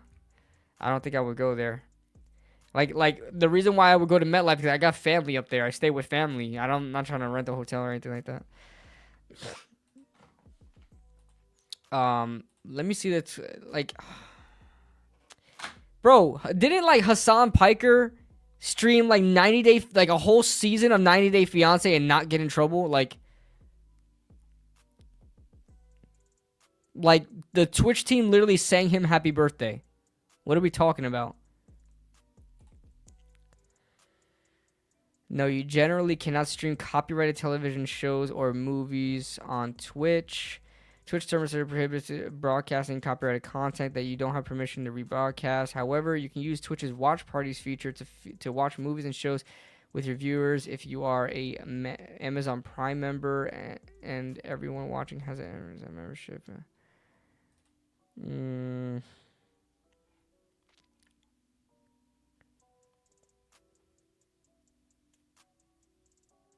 I don't get it. Because they watch, like, people watch NFL highlights there all the time. That's copyrighted content, isn't it not? Is it not?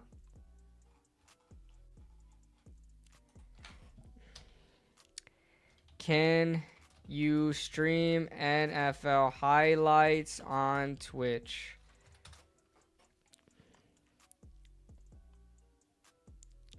Without permission of the NFL. Twitch is the platform primarily for streaming. There's just no way. There's just no way. I see it all the time. Like, Flight Reacts does it all the time. You're not Hassan Piker, bro. He's on a different set of rules. I know that for sure. I know that for sure. But hold on, though. But, like, even if you watch Jinxie, like, he'll watch soccer highlights on Twitch. Like it's nothing. Like you would just watch soccer highlights. Like I know they're big streamers, but they're not getting permission from these places to watch the highlights. And they're being promoted by Twitch. And even promoted by the NFL. He's watched NFL highlights before, and he's went to Tampa Bay games as an NFL guest. Like, hold on. It's gotta... I'm sure if I have my face in there and I'm pausing every once in a while, I shouldn't get in trouble. I'm not even monetizing it. I'm not even a Twitch affiliate yet. So I don't know.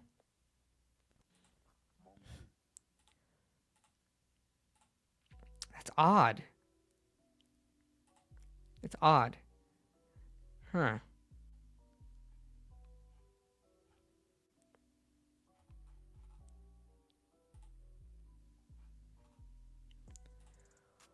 It seems like it's a rule, but not a rule. You know what I'm saying?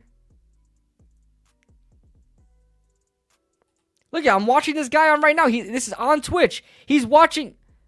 Unless you got a time machine, this content is unavailable. Oh, shit. Did he get banned?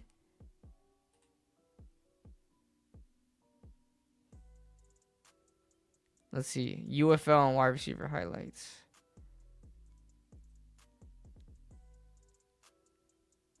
That content is unavailable. Oh, snap. These were banned.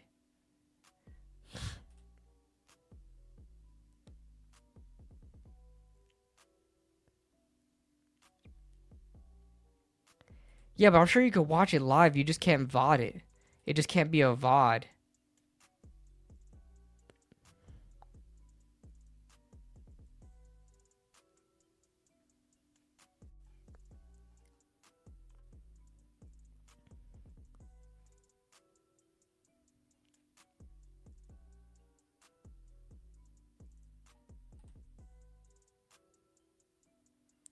I'm trying to see, guys. I'm scared. I'm scared. Yo, what up, Robbie? What up?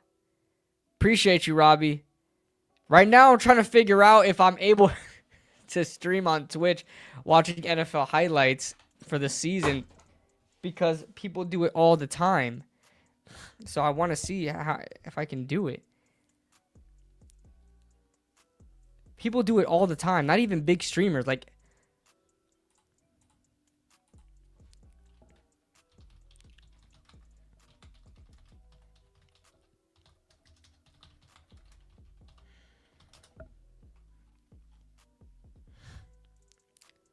reacting to NFL highlights on Twitch can be done by streaming the highlights with commentary or by using Twitch's built-in highlight features to create compilations of your reactions.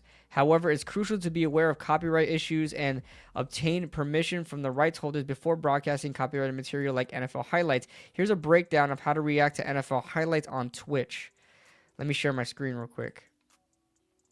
I'm going to read this with me, guys. Make sure I'm not missing out on anything. Okay. Make sure my screen is good. Let me put this like how I had it. No. Like that. No. So you can see the screen and me. Okay. So, reacting to NFL highlights. Yeah, okay. Streaming with commentary. Okay, that's what I'm going to do. I'm not going to just stream the whole thing. Locate highlights on platforms like YouTube or other sports websites. Okay. Allowing you to show, provide live commentary, analysis, and your personal reactions. Yes, that's what we're going to do. Consider copyright. Consider copyright. So it's almost like it's technically against the rules. It's technically against the rules, but like we can allow you to get away with it. Is what they're pretty much saying. Like, consider copyright. Like, they will copyright who they want to copyright. That's what they're pretty much saying. If they're saying consider it, like, consider that you may get copyright struck. That means there's a chance that you don't get copyright struck. You guys know what I'm saying? Hey, Chris, I appreciate that, man. You guys subscribe to my brother's account. Subscribe to my brother's account if you're a real one. If you're a real one, subscribe to my brother's account.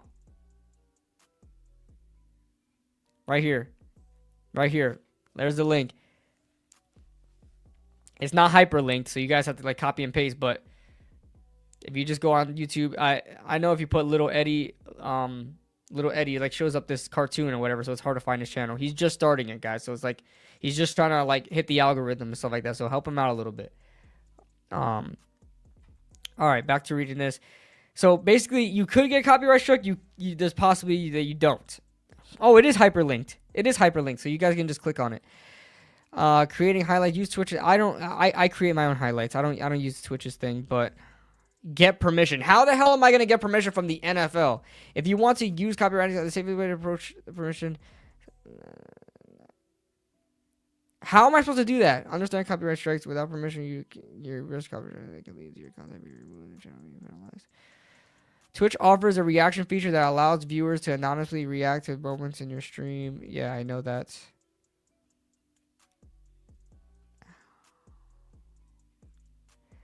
Now remember, this is the AI overview, so this is not like set in stone. This is just kind of it compiling everything that it gets from here. I think fair use matters. Fair use definitely matters. It's not like I'm just streaming this. I'm going to be streaming it. It's not like I'm going to be streaming these videos and just like not have my face, not have commentary, just play it out. And you guys are just literally watching NFL highlights and me profiting off of that. I'm still using my own likeness and I'm still transforming the content to make it fair use. So we're going to try it out. If my account, I mean, it sucks if my Twitch account would get banned because I used it for so long. I've had it for so long. But it would suck. But it's not like this is my YouTube channel. My YouTube channel is my baby. Like I'm not risking that at all. This is why we're going to Twitch to react to NFL highlights and stuff like that when the time comes. You know, bro, there's so much streamers I've seen do it. There are even small streamers I've seen do it. Like there are so much small streamers I've seen reacting to highlights. They literally play copyrighted music on their streams. Like you can play copyrighted music on your streams. Don't do Hard Knocks, bro. Why? Did you look it up? The Hard Knocks one may be hard. The Hard Knocks one may be a little shaky because that's like I don't know, it's HBO and brand new content. It's HBO and NFL. Like now I'm messing with two juggernauts. But NFL highlights, I've seen people do that all the time. Like all the time. And on top of that, with like a brand new show like Hard Knocks, a brand new show, I think I would get in more trouble there because it's like the episode just came out and people are watching it with you. Like, yeah, that may be bad, but like NFL highlights shouldn't be that bad. Shouldn't be that bad.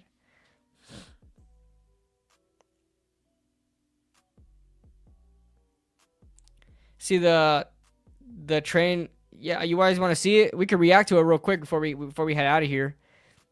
I wouldn't mind doing that. I'll show my brother's stuff out. It's he made a video with it. He made a video on it.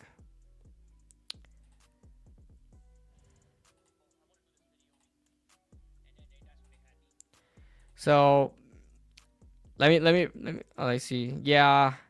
That's why I said I don't want to get your channel banned. Well, it wouldn't be my YouTube channel. It would be my Twitch channel because that's what we're doing on Twitch. I'm gonna do way more research on it, man. Don't worry. I'm gonna look up how I can get around it because fair use does matter. Fair use laws are in place for a reason to help content creators actually make content and not get in trouble. So don't worry. And I'm a small streamer, so like I don't know if they would actually find, but the algorithm would. But would it be that much of a big deal? I don't know. So let's see here. I'm gonna share my screen real quick. This is completely this is just real quick, guys. Just want to show off my brother's stuff. So hold on, let me switch my thing here. There we go. This is my brother's so let me take it off 1 point. So his voice sounds normal.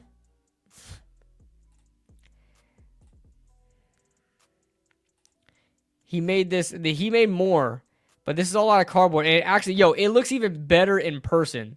It looks amazing. He actually did the insides too.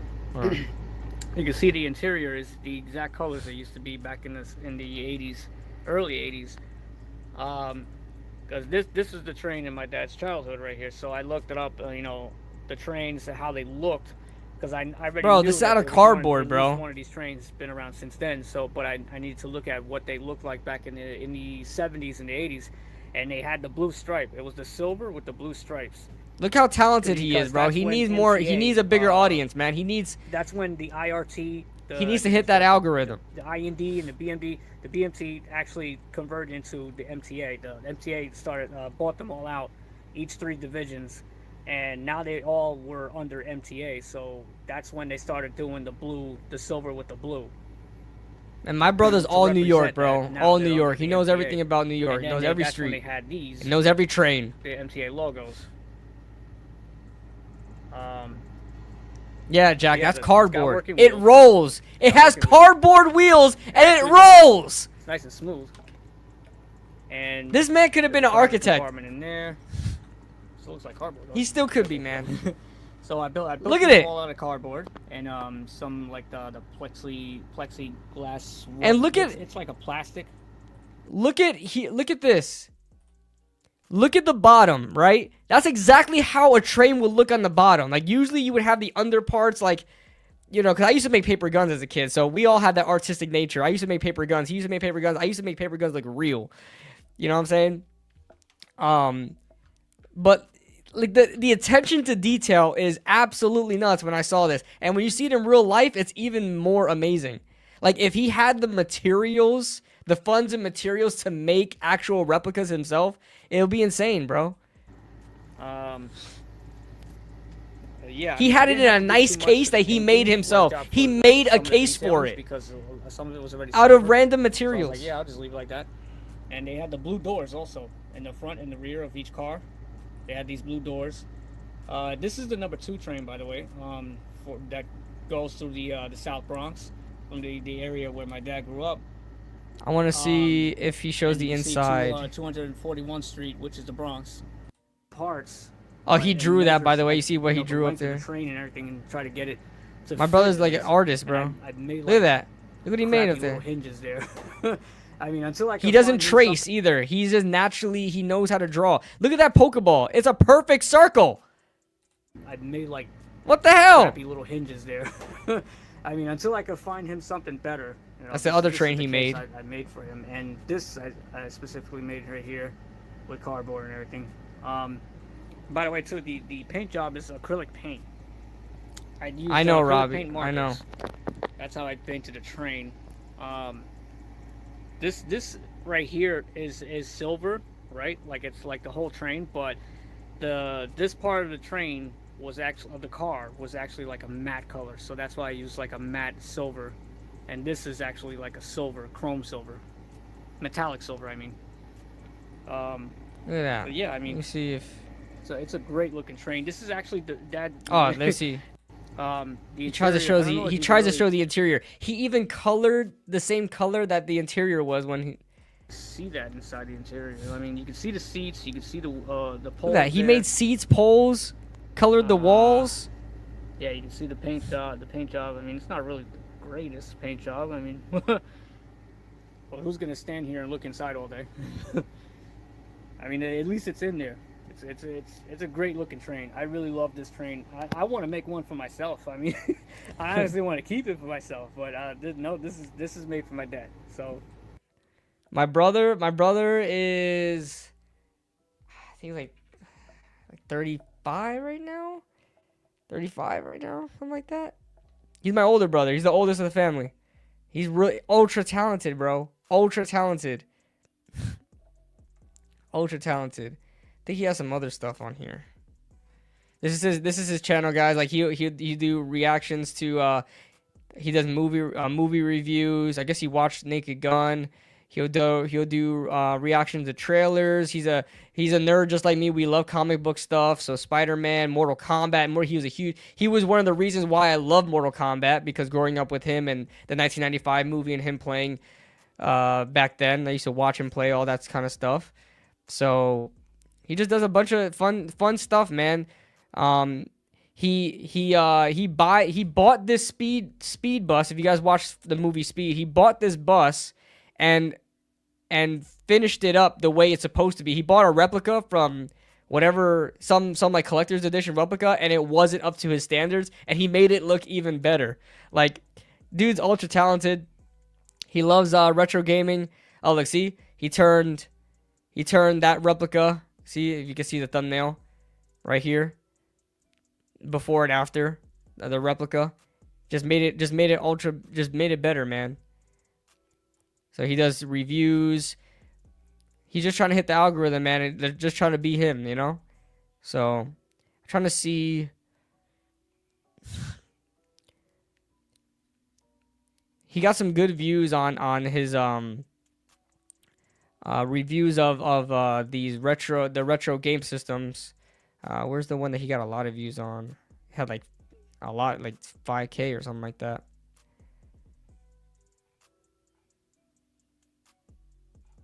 What I got in the background? I hear something. I don't know. But, yo, man, check him out, guys. Subscribe to him.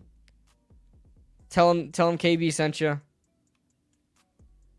Yeah. Appreciate it, John. That's my older brother. That's my older brother. Subscribe to his channel, guys. Subscribe to his channel. We may I want to do some stuff with him later on too. I want to do some like movie stuff with him for his channel. I want to do some movie stuff, talk about movies and stuff like that. That would be pretty cool. Maybe you guys can make a joint live on his channel that way. Watch hours. Yeah. Absolutely. That's what I was thinking about too, for us to talk movies and stuff like that. So that'll be pretty fun. That'll be pretty fun. I will definitely do that. Yeah. So also, guys, want to plug in something as well. If you guys are people on X, come to YouTube so you guys can get the links. But in the link, if you guys want to compete in the ESPN Pick'em League, I have an ESPN Pick'em League that I'm doing this year. If you guys want to get in on that now, it's the beginning of August, but just sign up now so you don't forget later when the season rolls around. The first place, second place, and third place winners will receive a prize. I'm not a huge content creator, so don't expect like a freaking signed jersey or anything like that. But it's a fun little thing that we're going to do together. The ESPN Pick'em League. Drop the link for what? My brother's account? My brother's account right here. My brother's account. The link for the ESPN Pick'em League is in the description. And the passcode is 27 Squad with a lowercase s. But subscribe to my brother's account. I need a signed KB flag football jersey when I win. Yo, I wish I could show you guys all my jerseys. It would take too long. I have a lot of flag football jerseys. I had to find all of them. I played for the Jets, the Orlando Jets. I played for Vengeance. I played for Bad Bunnies. I played for Average Joes. I played for a lot of different teams. I'm taking the season off, though. I'm going to get back into playing football. It's just too hot outside, bro. And my team is kind of like breaking up right now. Not in a bad way. We won so many championships, bro. We're like 3-time champs. But some people got their own lives. You know what I mean? We're all adults, so we got our own lives. Home games only, KB. Hey, KB. Are you a formal football player? Have you coached? I've done a little bit of both. I never actually got into playing the full game because I was always moving around as a kid. Not to get into too much of my life story, but I moved around a lot as a kid, and I wasn't able to. I went to 3 separate high schools, so I was never able to get continuity. And actually, I practiced with teams, and I've gotten jerseys with teams. That's where the RB27 comes from. But I never got to actually play in a game due to unfortunate circumstances. And have I coached? I've done volunteer coaching. I didn't like where I was at. I do want to get back into it, but it does require a lot of time, and that would interfere with what I'm doing with this channel. But down the road when like obviously I have a family and stuff like that, I got a little bit more time on my hands, and like I can do more stuff out there. I do want to do some volunteer, get into coaching. But I had done volunteer coaching, and it's just so fun to coach up the kids and teach them things, and then you come back the next the next week, and they're even better, a better player than they were before because what you're teaching them, exploding out of their breaks, route running, teaching them how to drop their hips instead of being choppy on the breaks and stuff like that. Like all that type of stuff, like you teach them and the drills as well. The drills, running through the tires and stuff like that, and the kids getting so excited. And then like you have the first kid, the first day, all the kids are like whining, they're crying, they don't want to do this no more. And then you motivate them, and they come back. You come back the next week, and they're running the drills even better, but not perfect. But they're taking to coaching, and they're happy, they're excited that they're getting better. It's awesome. Recently, I just taught my niece, because we're a football family, baby. Even the girls love football. My niece is 14 years old now. I feel like a freaking unk. My niece is 14 years old now, and she wants to get into to flag football, and she's learning and stuff like that. When I was up there in Pennsylvania, a month, almost feels like a month ago, I was up there on the 17th, something like that. I went up to Pennsylvania to go see my dad, and we had a little reunion with my siblings, and my niece was there, and I taught my niece how to throw a football. We got to the coaching, we got to all the mechanics of the foot, the foot placement, the follow through, the flip, whipping your hip, all that stuff, bringing your back foot forward, keeping your back foot down. And we found out that because she was throwing the ball with her left because she writes with her left. I said, you may be a lefty, because I'm a lefty. I'm a lefty when I write, but when I throw a football, I'm a lefty when I write. Yeah, that's what I meant to say. Sorry, English is stupid sometimes. But I write with my left hand, but I throw a ball with my right hand, and my niece is the same way. So she was trying to throw the ball with her left hand, thinking that's her dominant hand. Once we switched up her hand, that she could, to make her throw with her right hand, instantly started throwing spirals. She remembered everything I taught her with the hips and the legs, and kind of like, the arm, the follow through and all that stuff. She took to it. She remembered it. She just flipped it to the other side. Started throwing spirals instantly. She was so happy. But yeah, I love coaching, man. I love coaching. I used to coach the kids right out of high school. I used to coach the kids at my down my block in my community park. All the kids from the community park would go over there, and they would see all the older kids playing football, and they would want to play too. And then you kind of coach them up and have fun with them then. But I love coaching, bro. I love it. I'm patient enough to be a coach. A lot of people aren't. You're low-key going to need to increase the size of the fantasy league. What fantasy league? It's not a fantasy. It's a pick'em league. Anybody could join. It could be 500,000 people in there. It's a pick'em league. It's not a fantasy league. I'm not doing fantasy. I'm not doing fantasy anymore because same thing. Not the same thing. That's not the same thing. Fantasy league is a fantasy league. The pick'em league is a pick'em league, Jaden. The size is unlimited. I don't think I put a limit on there. I don't think so. Last time we did it, well, granted, that was like 2018 the last time we did it, right, guys? Right? 2018, 2019, last time we did it, it's 10, bro. No way. It's maxed out? Hold on. Crap, why didn't nobody tell me that?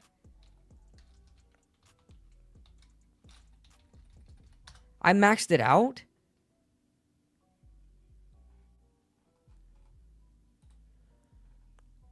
I would feel so bad if somebody went in there and they were like, oh crap, I can't join the league.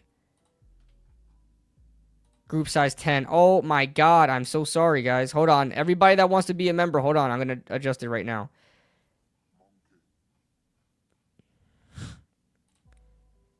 Yo, damn it. I was wondering why it's not growing. I was low-key wondering why it wasn't growing. Damn it. Now I really feel bad. Damn. How do I adjust this? My sinuses are going crazy, guys. Hold on.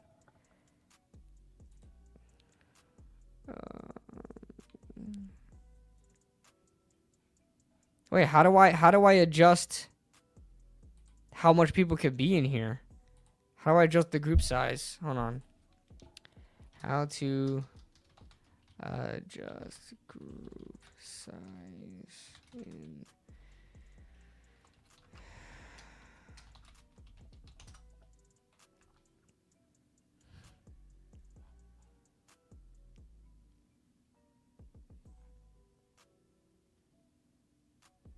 League and settings. I did go to league and settings. Bro thought he had no motion. Now, listen, I'm a humble dude. I was like, hey, maybe people just don't want to compete this year. Dang, I really feel bad. Everybody that wants to be in the league, stay here. Stay here. I'm gonna fix this, and then you could join in the league, and then I'll promote it more. Damn, bro. I've been promoting that thing for at least a week and a half now. When I was getting ready to retire in Okinawa, I was coaching for Little League Baseball. The kids were struggling until I told them how to hit. And it feels so satisfying. It feels so satisfying to watch their faces and how happy they get when they figure out that they did it and did it right. And how happy they are, like, you know, that you helped them. How do I adjust the group size?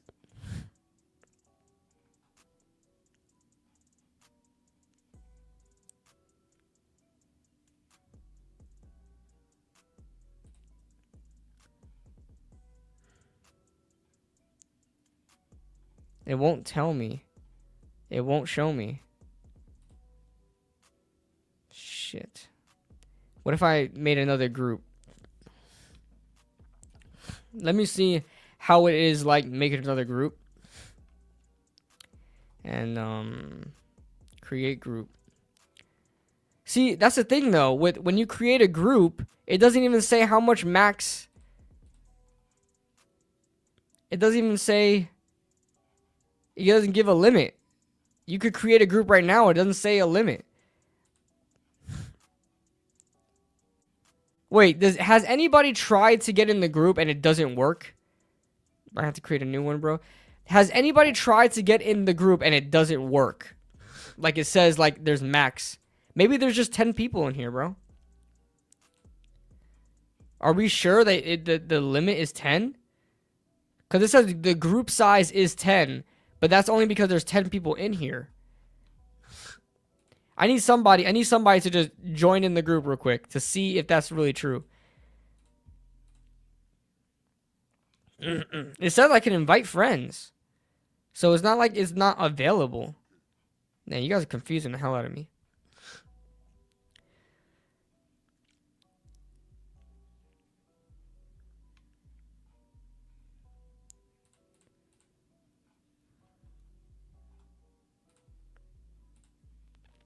Now I'm confused.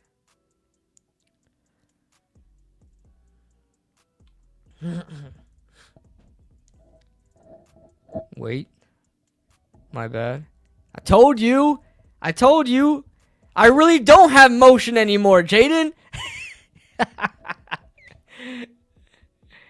On God, it wasn't letting me join.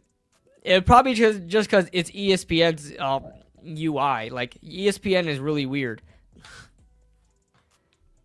So are you in now, Jaden? Are you in now? 11. There we go. Now you're in. All right. Cool.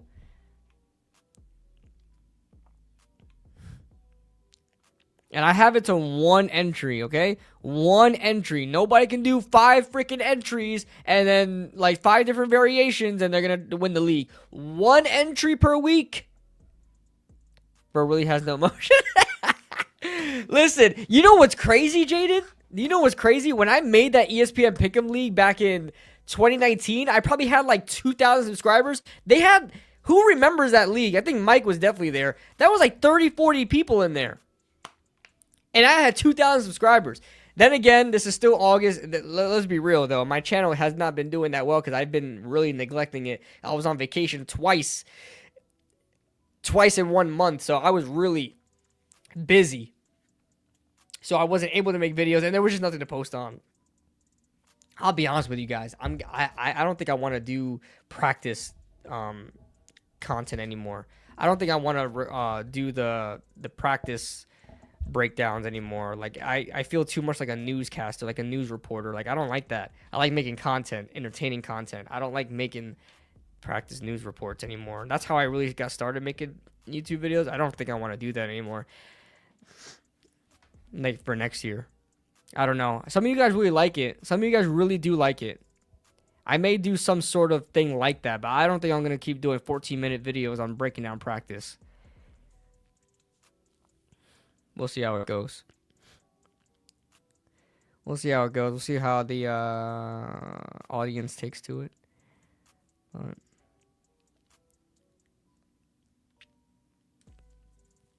All right, guys. I think I'm going to wrap it up. I just got the code for Battlefield 6. I just got the code for Battlefield 6, so I think I'm going to go play that. Let's see. I may stream it. Block it. I may stream it. Who knows? So follow me on Twitch. Follow me on TikTok.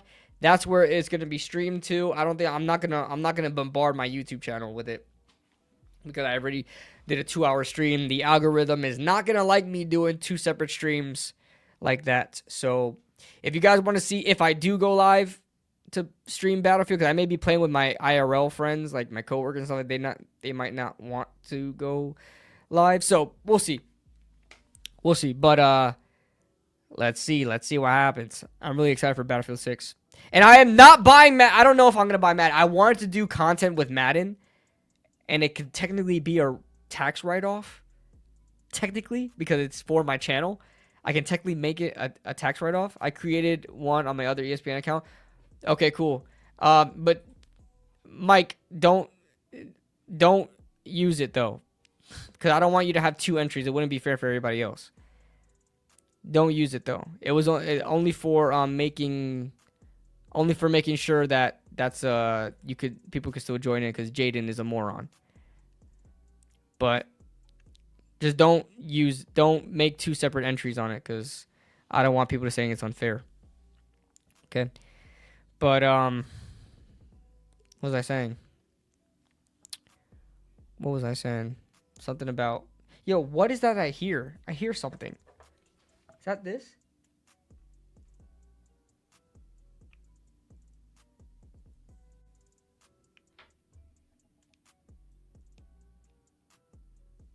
I hear something in the background. I hear like audio on. What do I hear? It's not here. It's outside. I hear like a TV on.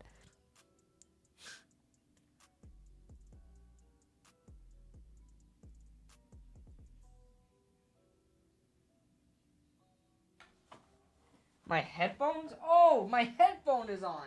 Yo, that was weird.